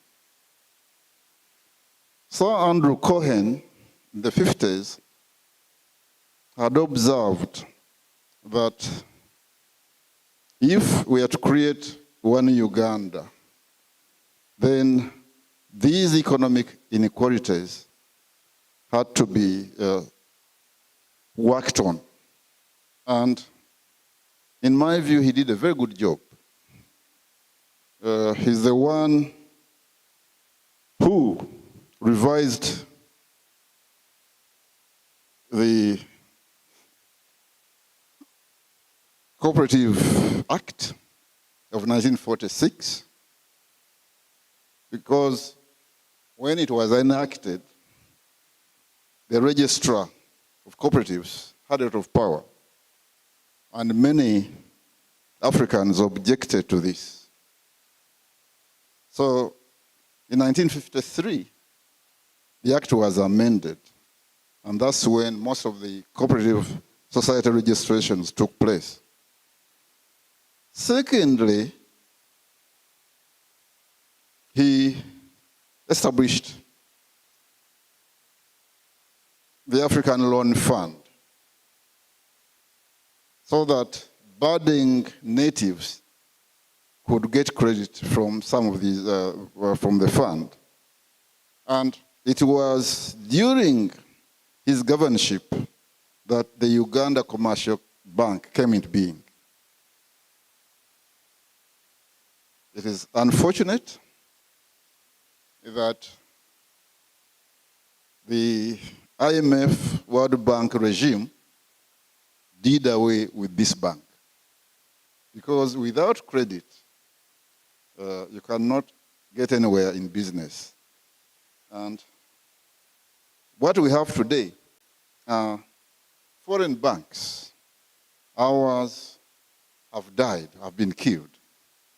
And you cannot expect Africans, natives, to go anywhere without sources of credit.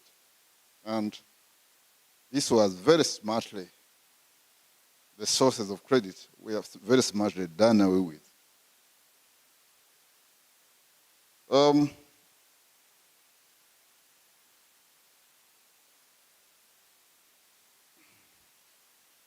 Mahmudan also talks about the people, the Indians who appreciated what Amin had done. He has talked about the prayer spaces in some of these homes, Indian homes in Britain, where the images of Amin are represented in the holy places. So he also mentions that during the expulsion, no Indian was killed.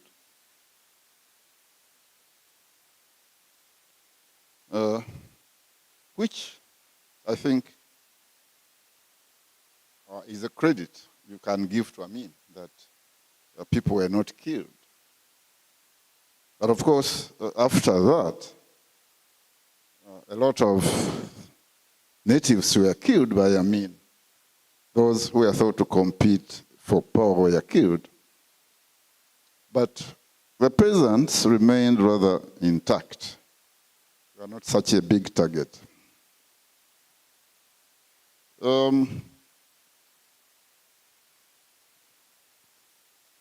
Most Ugandans, he mentions 90%, liked what Amin did. They thought that after the departure of Indians, the economy is going to be in our hands. But the economic war was mismanaged. If it had not been mismanaged, maybe the economy would be in our hands now. But it was mismanaged. And I mean, given his background, you cannot blame him much. A lot of literature has come up on the expulsion of Indians. Recently, I read a manuscript for some publisher where a French author talked about Amin the Strangler.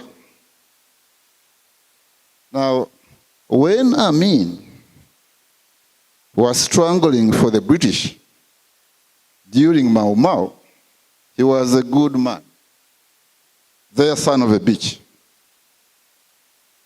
When Amin was getting rid of his enemies, political enemies, he was a monster.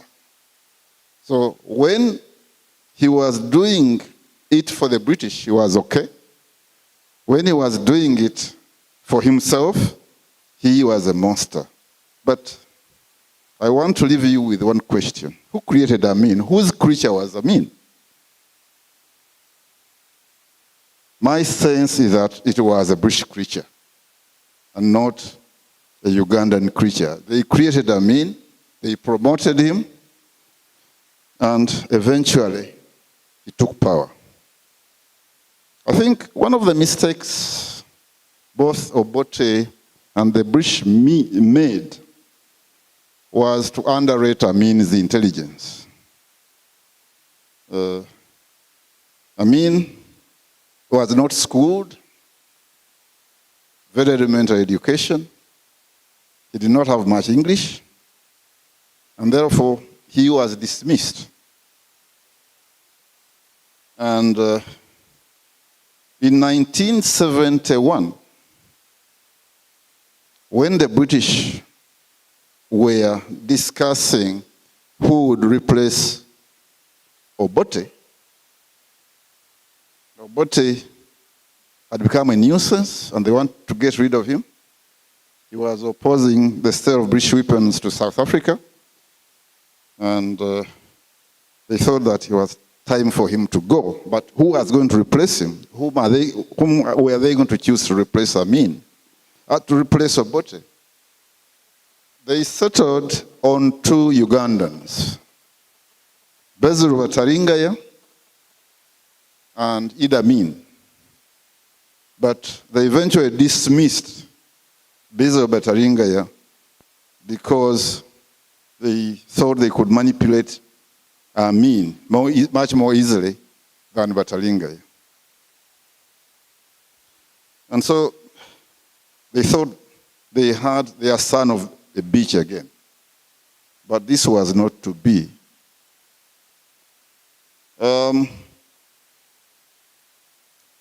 From the 1950s and even earlier, Indians were taking out money from Uganda. They avoided taxes, took money out of Uganda, and by the time they were expelled, they had around 342 million pounds in British banks. That's the milking that I think I talked about. And all of a sudden, they rose as big operators in the British economy. People were sympathetic that they went penniless. But all of a sudden, because of their business genius, many of them became millionaires. But is this money that had left Uganda over the years that they joined, and that's what made the Asian miracle in Britain? Now, the Madivani businesses, these are multinationals now. Meta multinationals. But the money came from here. They built, in the 50s, they built factories in Gujarat. They also built in Britain and Canada and America. If you follow what they have, it is stunning, but they made it on the backs of the poor peasantry in this country. And that's why many Ugandans were supportive of this action. I'm not saying that all Indians were in the exploiter category. There were many who were not. And that's where maybe Amin needed to look a bit more closely on this issue.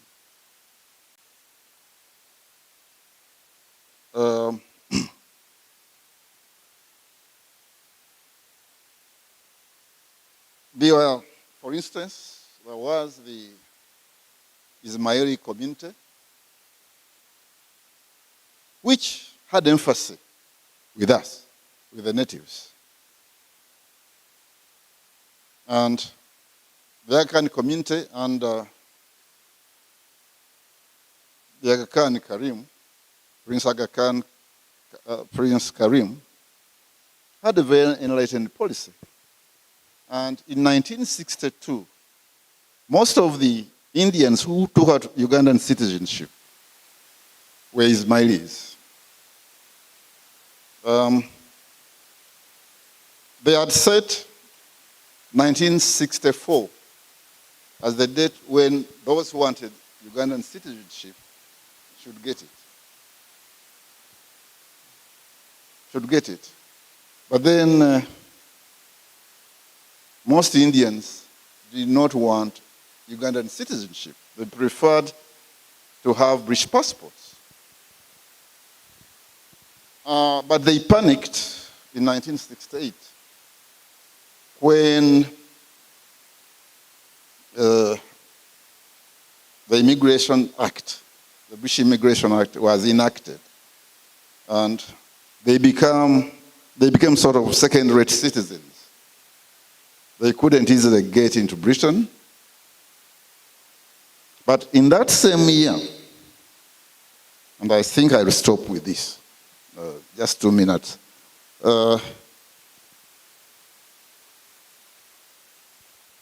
The leaders of East Africa, Kenya, Uganda, Tanzania, agreed on, but at the summit, they agreed, the summit was held in Nairobi. Following this summit, they agreed about the 3 East African community heads of states invited Britain and India to have a discussion. But Britain, the British representatives didn't come and the Indian representatives did not come. They declined to attend. But President Jomo Kenyatta, President Julius Nyerere, and Obote agreed that Asian non-citizens should go. And between that time and when Amin expelled Indians, 120,000 Indians had left Kenya and Tanzania. On the other hand, Milton Obote betrayed this summit, the summit decision. Instead, he cut a deal with the British, who had panicked, and they agreed that every year, 12,000 British they agreed that every month, 12,000 Asians would leave for Britain. This would have taken quite a long time. And Amin cut it short. Not because that process had not started, but Amin cut it short. And if you know that you may be one of the 12,000 who is going next month, then you don't stock your shops. And the economy of Uganda, by the time Obote left, was collapsing. So if Obote had remained, it would have collapsed, but incrementally. Amin mismanaged the economic war. Some Asians were happy with this, that they got, it became easier for them to go to Britain, and the majority of natives were also happy.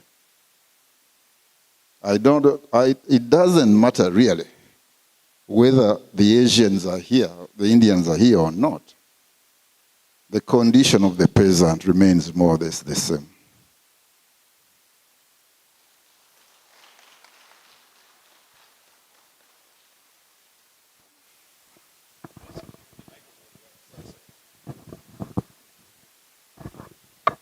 Thank you so very much, Professor Luanga Lunyigo, for that sterling cryptic end. Why the expulsion happened here in Uganda the way it did. In 1971, we are told that Mobutu, in the then Zaire across the border, launched also his Retour à l'authenticité project. A few months down the road, Greek and Polish merchants in then Zaire were told to pack up and go. Very soon, the Zairean Munene, which became the equivalent of Amin's Mafuta Mingi, took over the economy, only for a short span. Are there some similarity between the land on this side of Semuliki and the other on the other side of the Semuliki Bank. Maybe we need another conference of expulsions, not just in East Africa, but also in Francophone, Central, Western Africa. That is for another time, but let's wind up our panel with our last substitute panelist, who will unfortunately not have the privilege of 15 minutes, but only for 10 minutes, to give us their critical comments. Honorable Leandro Kobakech is a non-social scientist and a political actor from the ranks of the Democratic Party in Uganda. He holds not just one, but 2 master's degrees. One in development studies from the Uganda Matters University, and another in international relations and diplomatic studies from Makerere. Until 2021, Honorable Kobakech was the Honorable Member of Parliament for the Gulu municipality, the then municipality, under the DP ticket. He served on the committee, among others, on foreign affairs. Leandro is currently co-directing the Amani Institute's Uganda, who is our co-host. Bwana Leandro, the floor is yours.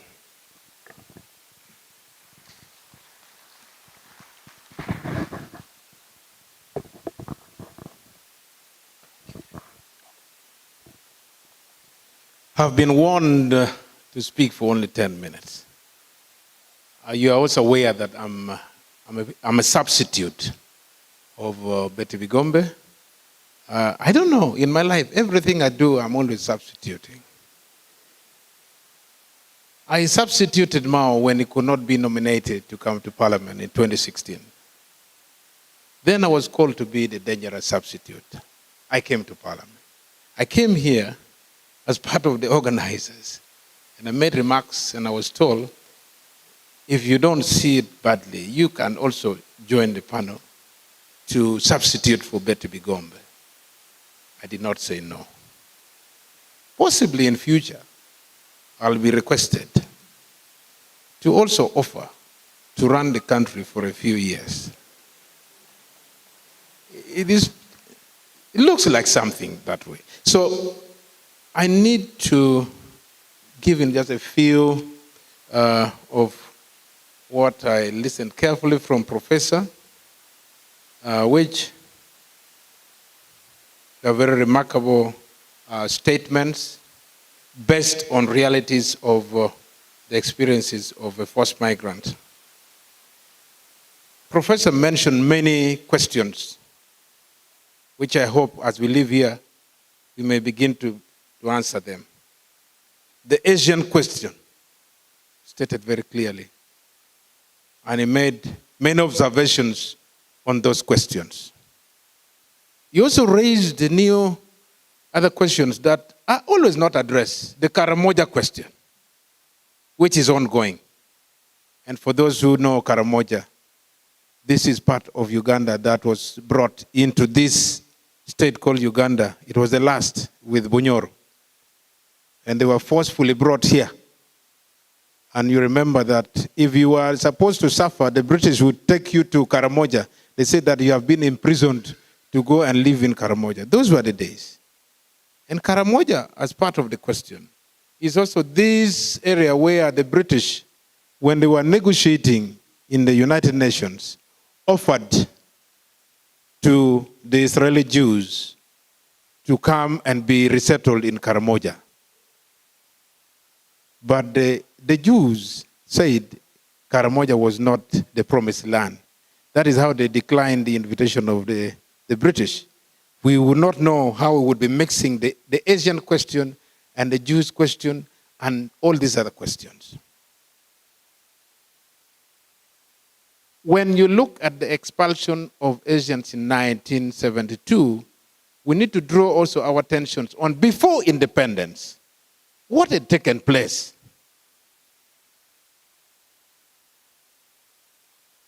The building of a railway made this country what it is.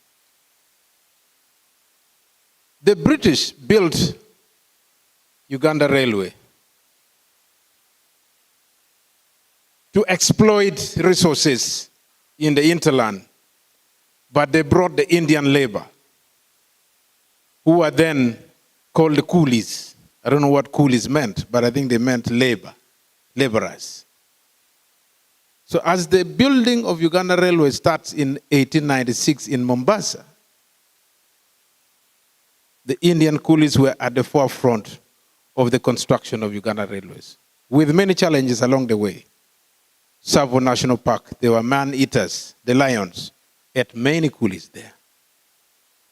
Until the railway arrived here, I think 1931, that marked the beginning of Kampala as the new urban center. Now, in all these processes, we see that the coolies worked so hard, but when they arrived here, of course, many other constructions went to Kasese, as the north went to Pakwach. Urban centers began to be created, and they began to occupy those urban centers as new entrepreneurs. One distinct thing in all this process is that the indigenous looked at the Indian laborers together with the British, because the British made what they call bombers. They would sleep in those places, rest camps. At the end, the indigenous population was completely detached from this new group of people. And that gap was not good. Because the integration process that should have actually begun a long time ago with the newcomers never took place properly. In Buganda, you know the Buganda as a very inclusive society. They even have concepts they use for integration. They use words like Muganda gere gere, Muganda wau, Muganda Njanech Komita. Now these are concepts of integration. There are many foreigners who are now proper indigenous in Uganda because of the way society integrated them. But I think in the context in which we have looked at these processes, we have seen that the Asian community remained together with the British. Because the British lived in senior quarters. If you go in all these towns, they are what we call senior quarters. Not a single indigenous African was supposed to step there. The Africans lived in junior quarters.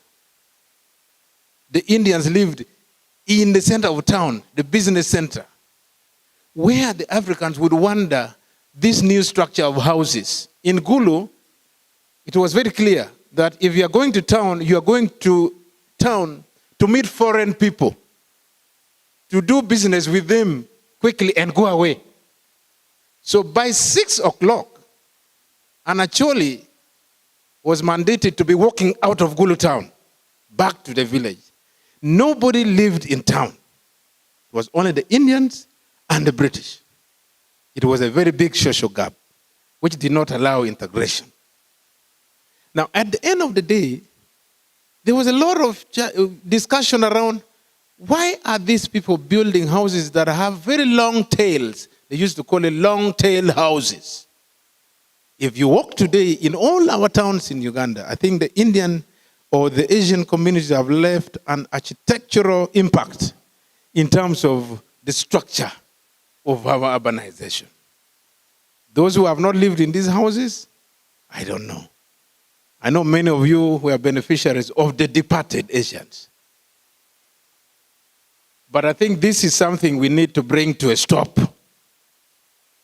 One thing that I pick from Professor's statement and observation is that while the 1972 was the climax of the expulsion, but there were a lot of simmerings, there were a lot of indicators of some of these challenges.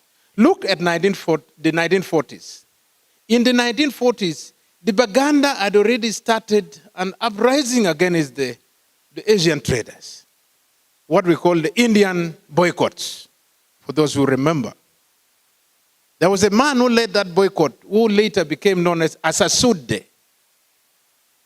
Asasude was a very stubborn rioter, protester who would walk into the Indian shops, the Asian shops, and demand for items, but would not pay. So when you ask him in the police station, he would call, his name was Asasude. He has paid. That was in the 1940s. So you can see that the perception of the Baganda at that time were not in tandem in terms of trade and inclusion with the Asian entrepreneurs. And this all goes back to what the British were doing, because the democratic infrastructure which should have been put in place by the British were not there. They were running this country as an enterprise. No wonder, even the name Uganda, Professor, is subject to a question. What is the meaning of Uganda? We call ourselves Ugandans. I'm a Ugandan. That gentleman, in the name of Sahari Johnston, when he concluded a very bogus deal with the Baganda regents in 1900, he fooled them. They signed an agreement in English, but then they gave them a wrong interpretation in Luganda version and Kiswahili version, which remained in the palace. And when with the English version, that was so distilled that the Baganda leaders did not know what it contained. Little did they know that the land was going. In Britain, the whole thing was presented as a very successful economic enterprise. And because of excitement, Buganda Agreement in English became Uganda Agreement. They changed it. They removed B to mean something else, U. So it became Uganda Agreement 1900. Now when the British Parliament was debating this through the Colonial Office, they passed this as a name of a project of this place called now Uganda. So sometimes we may need to also go back to the Ugandan question, that even the Ugandanness, that word, was not arrived at. It was a product of a deal which went wrong. Uganda. A product of historical accident that we continue to grapple with today. That professor gave very clear submission to this, and for us as actors who suffered, because professor in his earlier, I remember in his earlier submission in one of the programs sometime, talked about in any situations of conflict, there are those who suffer. There are also those who benefit. So you have beneficiaries, you have victims, you have even bystanders, those who just look at. And there are those who are entrepreneurs in the problem. Now for our case, I think the British has been the greatest entrepreneurs that reaped a lot. Even the railway that we talked about today, Uganda Railway the debt was paid back by the export of cotton and coffee and tea from Uganda. We paid it all. But today the railway has remained for Kenya. But this is Uganda Railway. There's need for those who are in Parliament today to revisit also our properties right from Mombasa up to Tororo. Uganda Railway, part of it must be reclaimed because it was paid for completely, even the land, everything else, by the cotton, coffee, and cotton that we exported to Britain. So, as intermediaries, I think the Asians did their best.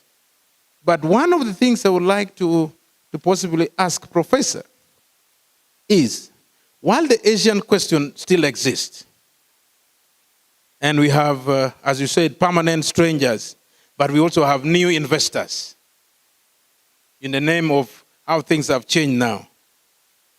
It would then be, how do we avoid these repeated mistakes of the past and the present where now we have changed the Asians who used to be called then, but now are called investors.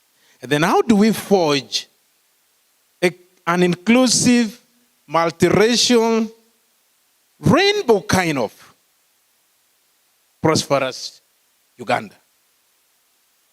Those two fundamental questions in the Asian question and in the Uganda question. Because this still exists and it gives us a lot of worry. When you look at the example that Serali Bandali Jaffa, the son of Bandali, who came with the coolies, he established his cotton plantation in Luero in the early times and integrated so well with the Baganda of Luero. And out of the cotton enterprise, he had money to construct a very modern building in the present-day Fairway Hotel. Now, Bandali's son, later, because of the way they integrated with the people of Buganda, became so close to Buganda Kingdom, to the extent that Jeffa Serali Bandali was elected through the Luchiko in 1962 to represent Kampala West in the Parliament of Uganda. 1962. He was given that. And for me, this gives an example of a practical way of how integration should have been. You can now see that the building that his father built later, Jaffa, offered this building to the Pope in 1969. When the Pope came to Uganda in 1969, Jaffa was now a member of parliament.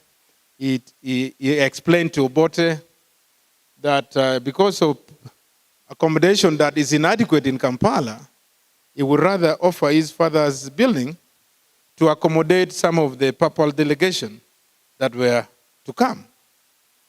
At the end of the day, they turned their home into a guest house that received the Pope's delegation. When the Pope was leaving, he handed over to the family an award of a medal, a papal medal. He's a Muslim, they were Muslims, and a rosary. At the end of the day, when the Pope left, that guest house became Fairway. And it is still serving Ugandans. The grandchildren are now the ones that are managing Fairway Hotel. Now, this kind of model, when you look at in many ways that the Asians related, I think it's one of those classical cases that needs to be explored in terms of how we respond to some of these questions. Of course, I will not make any comment to Professor Tomale. That was a very strong one in terms of the patriarchy approaches to integration where men are claiming spaces. I think this should be a normal process. Unless the men are trying to say that you must have a structural process to access women from other places. But I think it should be normal, in normal relations, that these are things that are not taught in school. These are human relations, that you should have the skills on how to go about it. So I will not make any more comment on that. But as I am being warned very seriously by the physical presence of the moderator, I would end by this. I would say, Professor, you submitted very, very deeply, and you had actually your real memories about all this that took place. For me, the issue is now on the state then and the state now. The nature of the state has been changing. While in the early times, the British, through their ways, pretended to call us through indirect rule. The National Army that you see today was a creation of a very dangerous institution, by then the King African Rifles, which was brought on board by mercenaries in the names of Emin Pasha and his group. But today they are different. But then they came because the philosophy of protection of foreigners in the indigenous land was that you must have a foreign missionary that can control the indigenous. And that was how the army was created. At the end of the day, their work was to protect the foreign interests against the indigenous population. But we are happy that through these processes of formations and reformation, things have changed. But for me, the most important thing is how do we then respond to some of repeated violence that have taken place? If you look at it in the history of this country, when I was still in RLP, we did that 2-year study where we found out that there has been more conflicts created in Uganda than political parties formed. Rebel groups have been more than political parties formed. And they would go to government and the rest. But now, the issue is the methodology right? Is it the right technology to say that we should do institutional reforms, we should do accountabilities, we should do all these processes, memories, and the rest? Will that be enough response to create a state that is friendly? Is that the best way to have an architecture of nation building that will last with sustainable peace? This is the question that possibly you could also reflect on, because the state has been at the center of violence in those days. But then when they do it, the accountabilities must be to the individual. The criminal justice model that you have always talked about. Are there no other models that can be engineered to respond to some of these violences that have been created then, so that we have state that is friendly to its citizens, that can be accommodative to all in diversity? Because for me, the challenge is about managing our diversity. It is at the center of everything. Even if you go to beyond the Asians, look at the other ethnic communities. The Northerners, they said, let them suffer, it is their turn. You would hear those footnotes.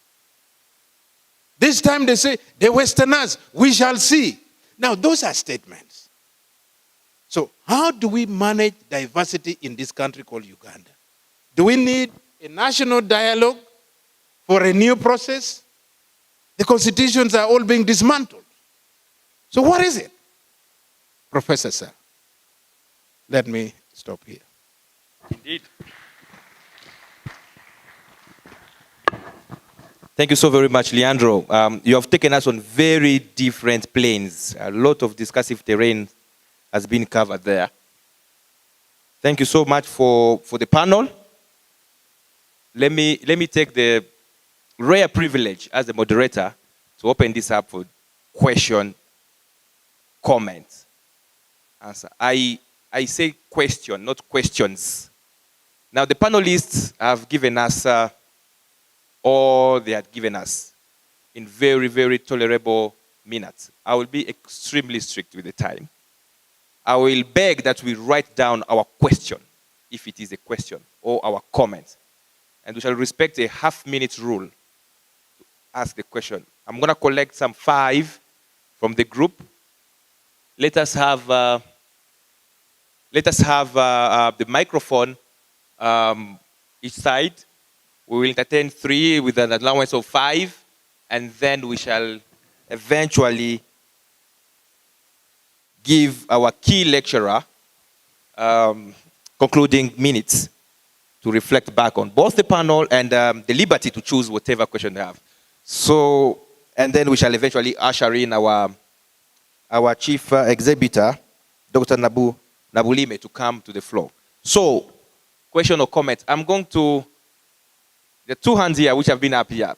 I will start with Madam. Apology for not knowing the name. I will go straight to the gentleman there. Yes, Prof.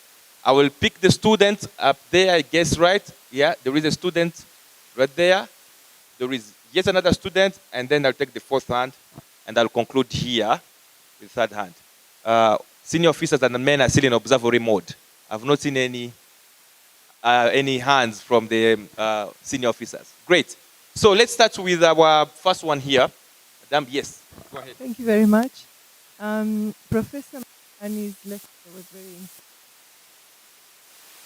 Somebody like me who was also a refugee and stateless in UK. What I want... May I mind if you can stand? Maybe you could stand and project the voice.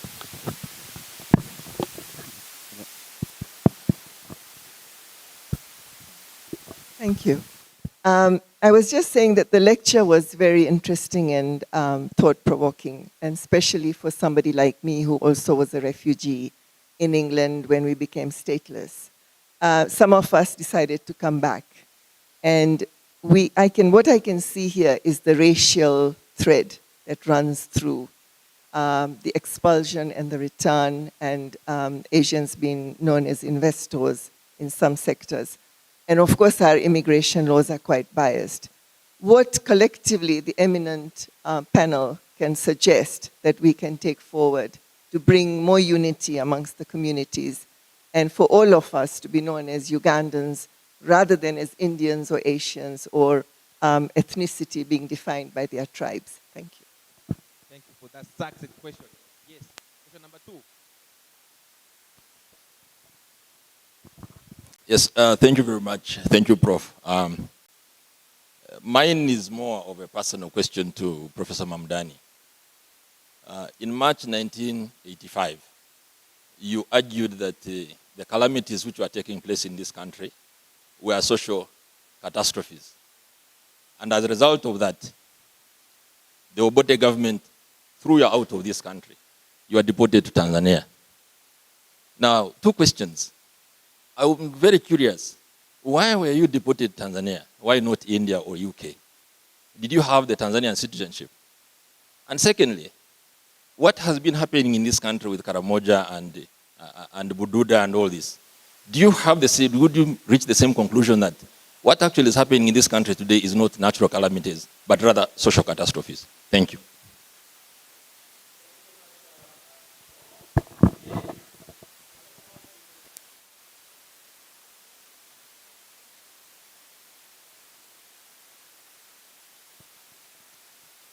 Thank you, Shimba. I have just one question per presenter. My first question goes to Professor Mahmoud Mamdani. So, Prof, you talk about the existence of the Sidi community in India, but these were freed slaves. So, my question then is, how do we understand the current situation of the Sidi in India vis-a-vis the privileged Indians who are in Uganda? And then, from there, where should the decolonization start from? Then to Professor Tamale, if the Indians seek to keep intact their cultural preservations, yet the nature of the fluid tribes lies largely in the capacity to have an acculturation, say in Uganda, isn't this resistance by the Indians themselves to be part of the Ugandan community? And if it can be so, then what are the Indians protecting themselves from, and what are they envisioning?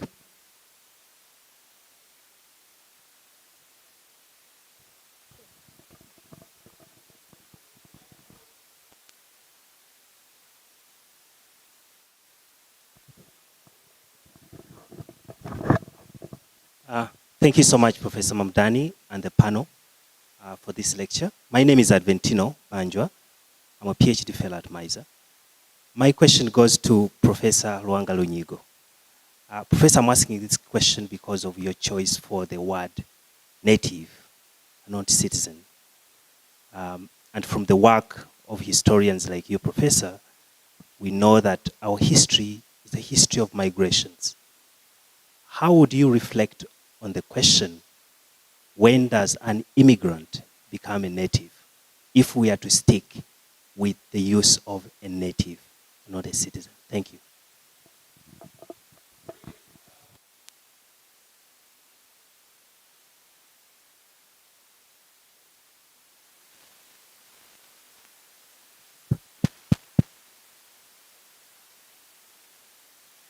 Yes, question number 5. And we have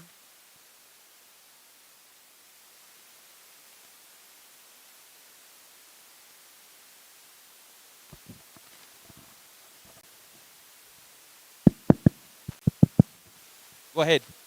Thank you very much. My name is Moses Molondo. I'm a journalist with the New Vision. And I'm also the president of Uganda Parliamentary Press Association. My question goes to all the panelists looking for a solution. Because Professor Mamdan talks about continued demarginalization of the Indians. But also as Ugandans, we've been having a lot of conflicts. And so many people think we are on a time bomb. Different groups of people that feel marginalized from power and sharing the national cake. There are concerns about our army, and I can see there are so many here, that it is dominated by Ugandans from Western Uganda, and other Ugandans think they are being dominated by those from Western Uganda. And many think that because of that, the country is on a time bomb. And as I finish, you remember that the Luwelo War, I come from Luwelo, many people have termed it as a war that was between the north and the south of Uganda, that it was a tribal war. And basically, actually, most of the wars that we have on the continent are ethnic wars. So what is the solution? This is the question to the panelists. What do you think is the solution? How can we build a Uganda where we can all feel we are fairly treated, the different groups, the different races, the different tribes? Thank you very much. Thank you so much. Now let me use my rare privilege to give a floor to Captain Bernard. We have Captain Bernard Tumwesigire, who is in our midst here. Please make your comment or a question. It's fine to speak from there. First of all, thank you, Professor Mamdani, and also thank you, Professor Sylvia Tamare, Professor Samuel, and Honorable Komakechi. Congratulations, Honorable Tamare. When I was a student here at the LLB, you were still the doctor. So I congratulate you, Professor Sylvia Tamare. Going back to my comment, Professor Tamare, I beg to submit. You recall in 2011, your husband, Dr. Oroka, wrote about me having been the ED, departed the Asian Property Custodian Board, and left the office unceremoniously. So I beg to inform you, this was as a result of writing a very good report called the Review Management Report of how Custodian Board can move to the highest level and harmonize the indifferences. So I ended up becoming a victim, but about a year ago, having done that wonderful job, I was again called by the Office of the President to work on harmonization of Asians and indigenous Ugandans. So I beg to submit the gray area and the fears of prediction are being worked on by the government of Uganda. So I'm coordinating an operation called Operation Harmony on expropriated properties in Uganda between Asians and sitting tenants. So your fear, it's my comment to inform you that your fear and prediction is being done by the government of the Republic of Uganda. Thank you. That was a comment. On part of Professor Mamdani, I beg to pose a serious question which also covers the generals who are here. Can Uganda, this is a question I beg to put it to you, can Uganda guarantee its sovereignty without the super powers, AG, USA, India, UK, which hosted Asians who left in Uganda in 1972? That is the question I beg to pose to you. Otherwise, the generals present here, you're welcome, and I'm happy to see you. At one time I presented my paper. Thank you. Hoping that you will attend to it.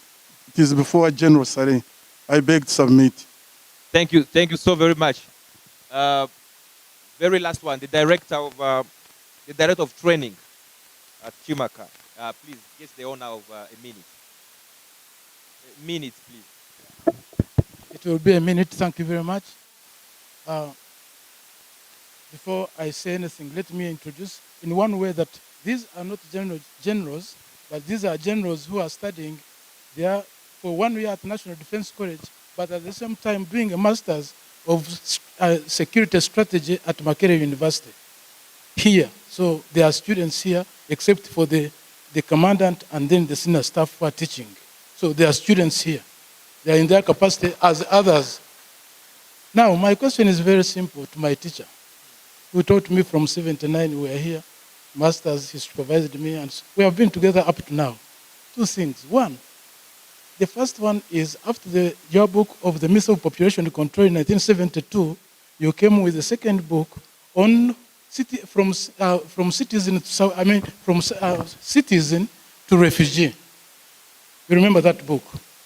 I would like to know what has changed from then, that conception of citizenship at that time, to the present, and why you think that things which were put there have shifted. Two, if you look at the situation in northern Uganda, vis-a-vis, for example, Israel, with the Palestinian question, you go to other places and you see Konyi versus, for example, the population and the Republic of Uganda. Would you consider that as the same as the Asian question? Would you lump them together, the Palestinian question, the Asian question, and you lump them, for example, with the Holy Spirit, like when a movement or other social movements you have seen in Uganda, vis-a-vis the Republic of Uganda? And if you are in power, how would you solve such situations, such a confrontation between the Holy Spirit movement or even Ford Sanko's movement in Sierra Leone and so on and so forth? If you are in power, in charge of political power, you might help us because you have been a professor of political science for so long. Thank you very much.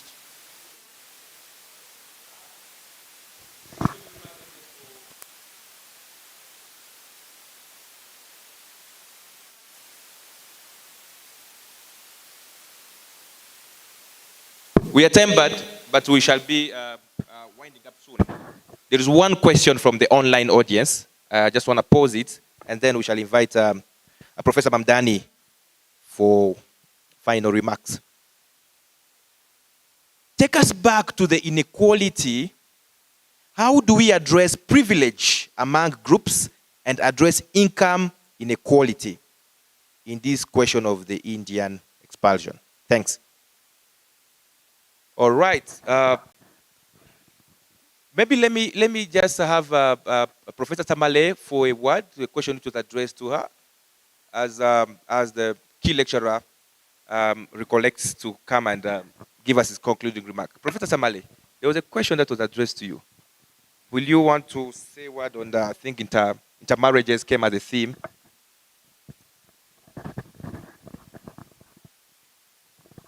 Yeah, she asked about the type of the way I understood it, that doesn't the fact that Indian men use the excuse of culture, doesn't that reflect a type of resistance to integration? And again, as I said in my speech, I think just what we need to take out of our thinking, our minds, is that you can use women.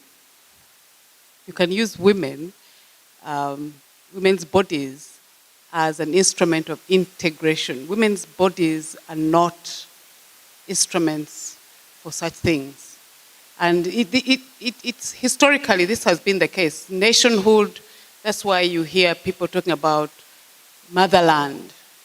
You know, when nation building is linked to women's bodies, you know, and referring to countries as she, it's meant to psychologically, you know, build nationhood and feel that, you know, you're part of this country.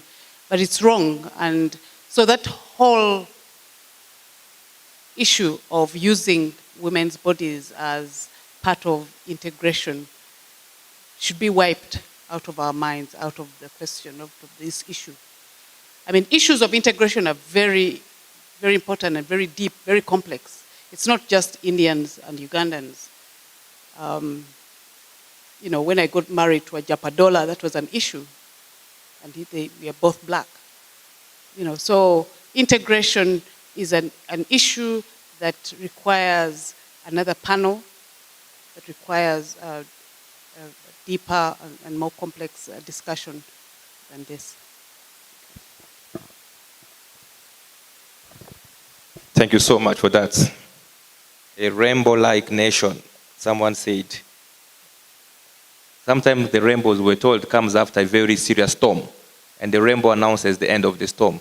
We are here in the thick of the storm, and someone is saying we need a rainbow-like nation. Should we wait for the storm to get over, or we impose a rainbow in the middle of the storm?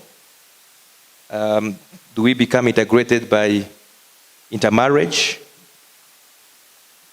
How far historically has it proven that those who intermarry eventually bring their part of themselves into the integration equation? We don't know. Prof, please, your final remarks. You may please stand.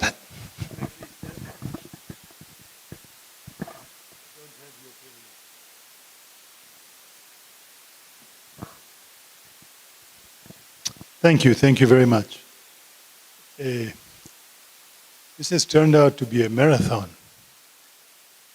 I know at Miser we have 3-hour seminars, but I thought at Makerere it was 1 hour, maximum 2 hours. Anyway, it's a privilege, and I'll make some comments on what my colleagues have said, and a few comments on the questions.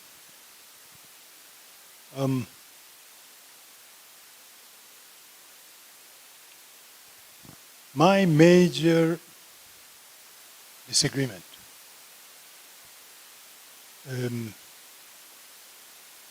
I'd say there are two important disagreements I have. One is that there is from my point of view, the way I heard it, there's a certain determinism in what my colleagues have had to say. I'll give some examples. Now, how do we write history? We're focusing on the 1972 expulsion. Because the expulsion happened, do we write as if the expulsion was inevitable? That's one way of writing it. That whatever happened was bound to happen because it happened. It's a tautology, circular reasoning. But the other way of writing it is to look at the balance of forces when it happened, not just in a military sense, but to look at the different kinds of analysis at the time it happened, different points of views, and ask ourselves, were there other options? I mean, why do we study history? Do we study history to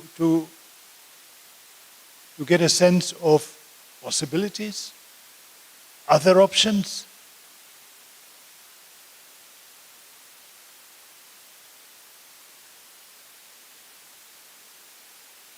Which is why I pointed to those amongst the pre-72 Asians who had a sense of other options, who had a critique of the Asians themselves, but they also had a critique of the power.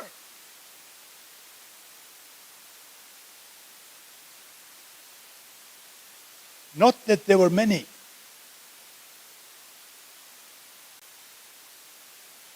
I'm not interested in what Professor Lunigo seems to be interested in, which is the search for good Indians. The Ismailis, he says, are the good Indians, which is astonishing. Because if the bad Indians for you are the Indians who were wealthy, then the wealthiest of the Indians included the Lohanas, the Patels, the Ismailis. Okay? I'm not interested in the good Indians. I'm interested in whether there was a different point of view amongst Indians. One of the most interesting was Rajat Nyogi, the editor of Transition, who gets together with Ali Mazrui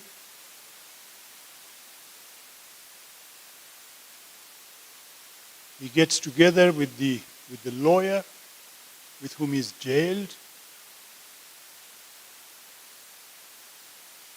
and he has a very different notion of what kind of future we could have. For that, Obote strips him of his citizenship, throws him in jail, puts him in isolation until he literally loses his mind. Before that, he begins a journal which attracts the cream of the African intelligentsia throughout Africa. The cream of the African American intelligentsia, from Langston Hughes to James Baldwin. But once he's put in jail, he loses his mind. He's released by Amin when Obote is overthrown.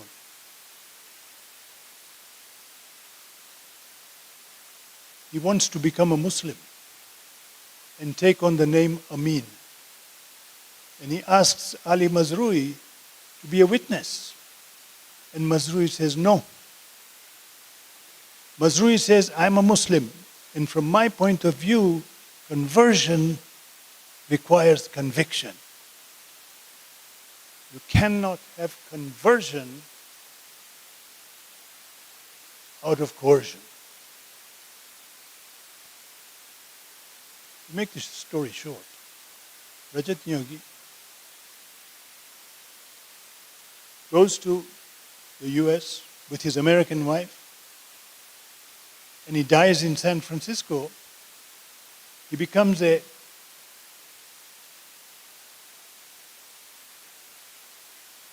just a homeless person.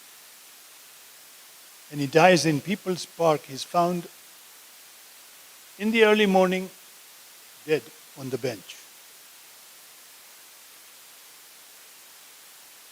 We brought Rajat Nyogi's daughter to Mysore for a symposium on transition, and she brought the ashes of her father.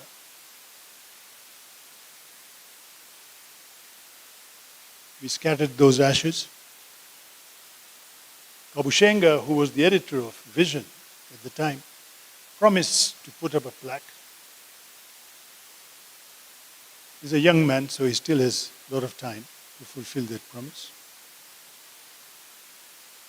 I want to give you a second example of determinism, the relationship between economics and politics. And the claim that Marx believed that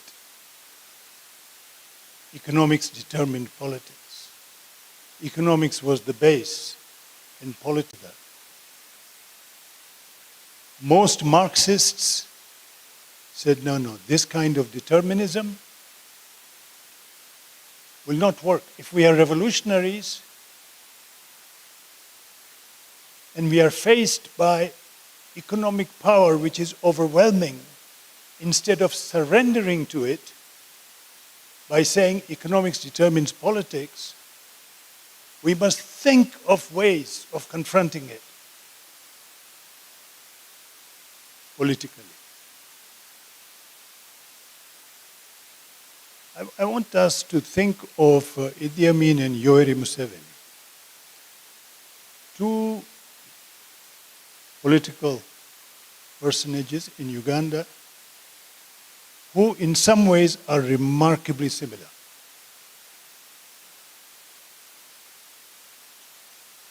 Amin comes to power, both Amin and Museveni come to power and realize within a year that they don't have the resources to do what it is they want to do.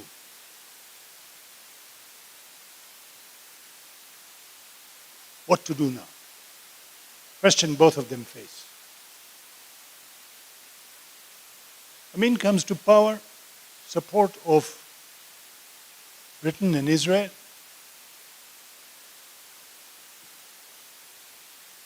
Amin is confronted by the possibility of being overthrown by Obote soldiers supported by Tanzania. He goes to Israel and Britain and he wants arms. And they say, forget it. He realizes that from their point of view, they've used him and they have no interest in him anymore. Amin turns the tables around. Amin now turns to Gaddafi, through Gaddafi to Nimeri, says, okay, you want to settle the problem in South Sudan? I will help you settle it because I have the links with Anyanya. First, throw out the Israeli advisor to the Anyanya. Haile Selassie throws him out. The point is, Amin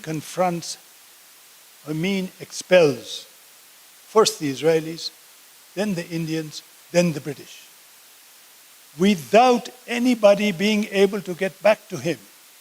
Ask yourself, what economic power did he have? What was the nature of his politics? I mean, you say fail.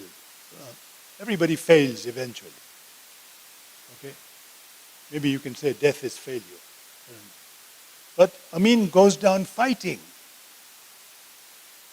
Museveni comes into power and realizes in the very first year he has hardly any money in the treasury. How is he going to survive? He decides on an opposite strategy. He believes economics determines politics.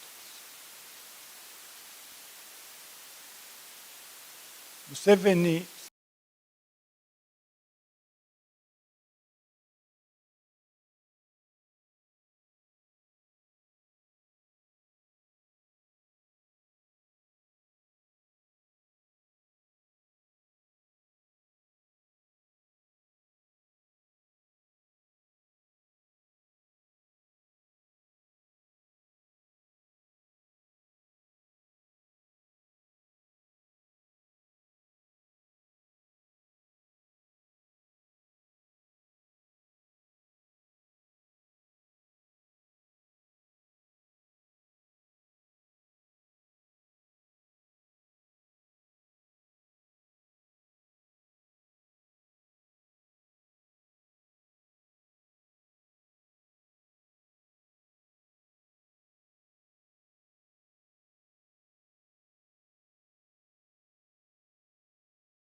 to Uganda.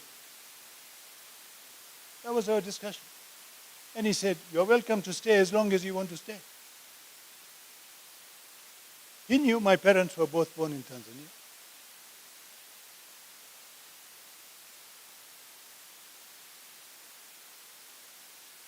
Let me just...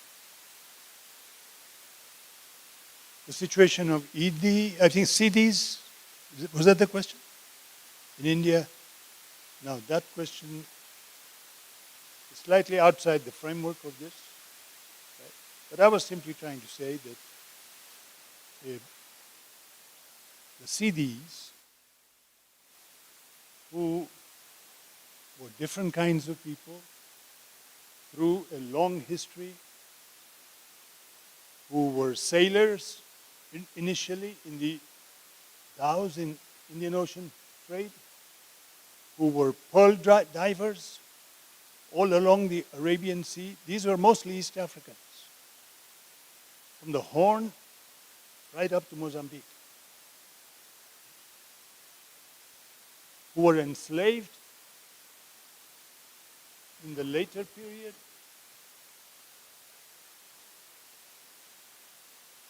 But most important, they were soldiers. They have been known, in the literature they are called slave soldiers. I have huge doubts about the adjective slave. They were captives, but they were captives who became generals.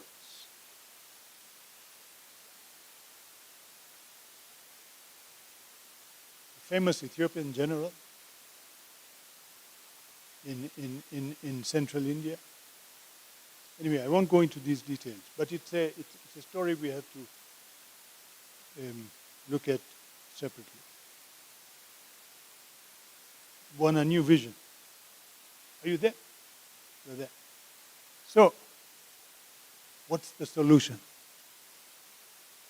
You know, every time we get the first year students at MISA, this is the question they ask. What is the solution? I say to them, get this question out of your head. Ask yourself, what is the problem? That's the real question. If you understand the problem, you are 90% of the way to finding a solution. How you formulate the problem will give you the solution. What's the problem? This is not the place to talk about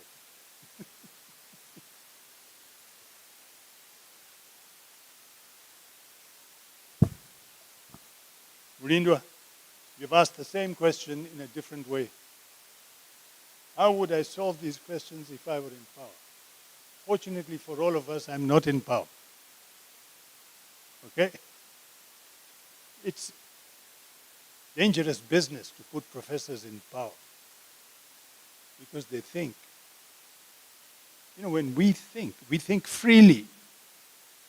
We don't accept any constraints. The first thing, if you're in power, is to come to grips with constraints. Put me in power and then I'll answer the question. Thank you very much.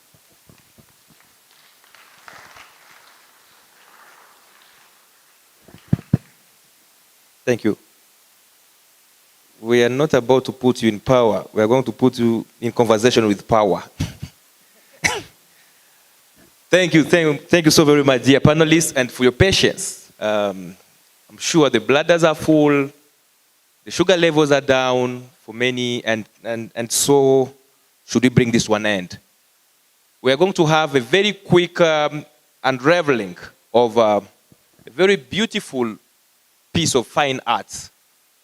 And with that, we shall allow Dr. Lillian Mary Nabulime to join the panel, give us a comment about that exhibition, and then we shall call the co-director of Refugee Law Project, Devota Noe. You may please join the high pedestal. It's a very privilege to have Dr. Nabulime, who is a senior lecturer in the Department of Fine Arts and Industrial and Fine Arts at the Makerere University. Thank you. Thank you. I'm honored to be here. And I think I'm here because of the power of networking. 2 weeks ago, I met Professor Mamdani, and I told we had a long lunch with his great wife, Myra. And then towards the end, I told him, you know,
brought somebody paid my PhD.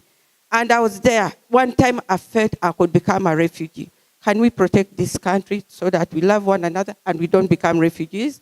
And at the same time, let us protect our land. Let us protect our environment. We should plant trees. Please, I think you should include planting trees in these studies because it is relevant. We could not have had Budida if the land was managed. Thank you.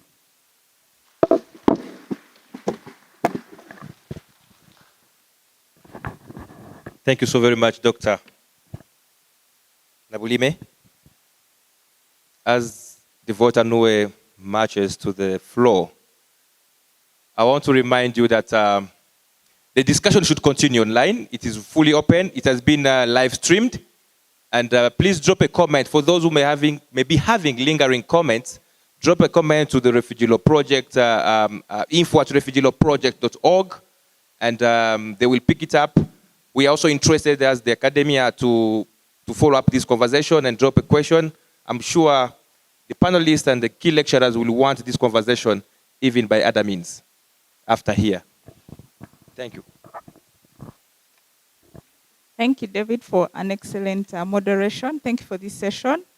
On behalf of Refugee Law Project and the School of Law, Macquarie University and Amani Institute, we thank you all for coming for this event. For me, in my closing remarks, I'm just saying thank yous.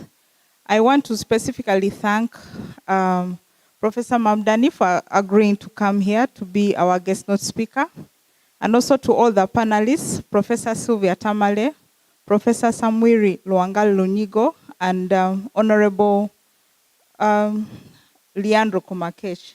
I'd like to also say a special thank you to Bani Afeko. He doesn't he didn't like the limelight, but thank you so much for helping us to organize this event.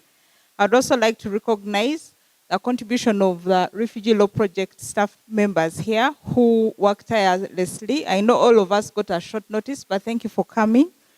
And I would also want to thank Gilbert Nwajira. He likes also to remain in the background, but he's also helped us a lot today.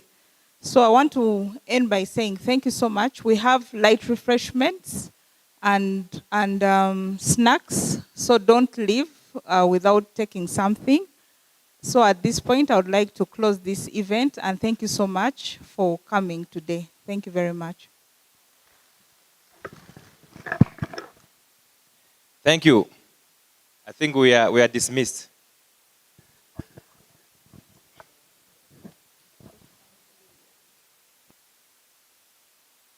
We have our snacks right outside, and the door.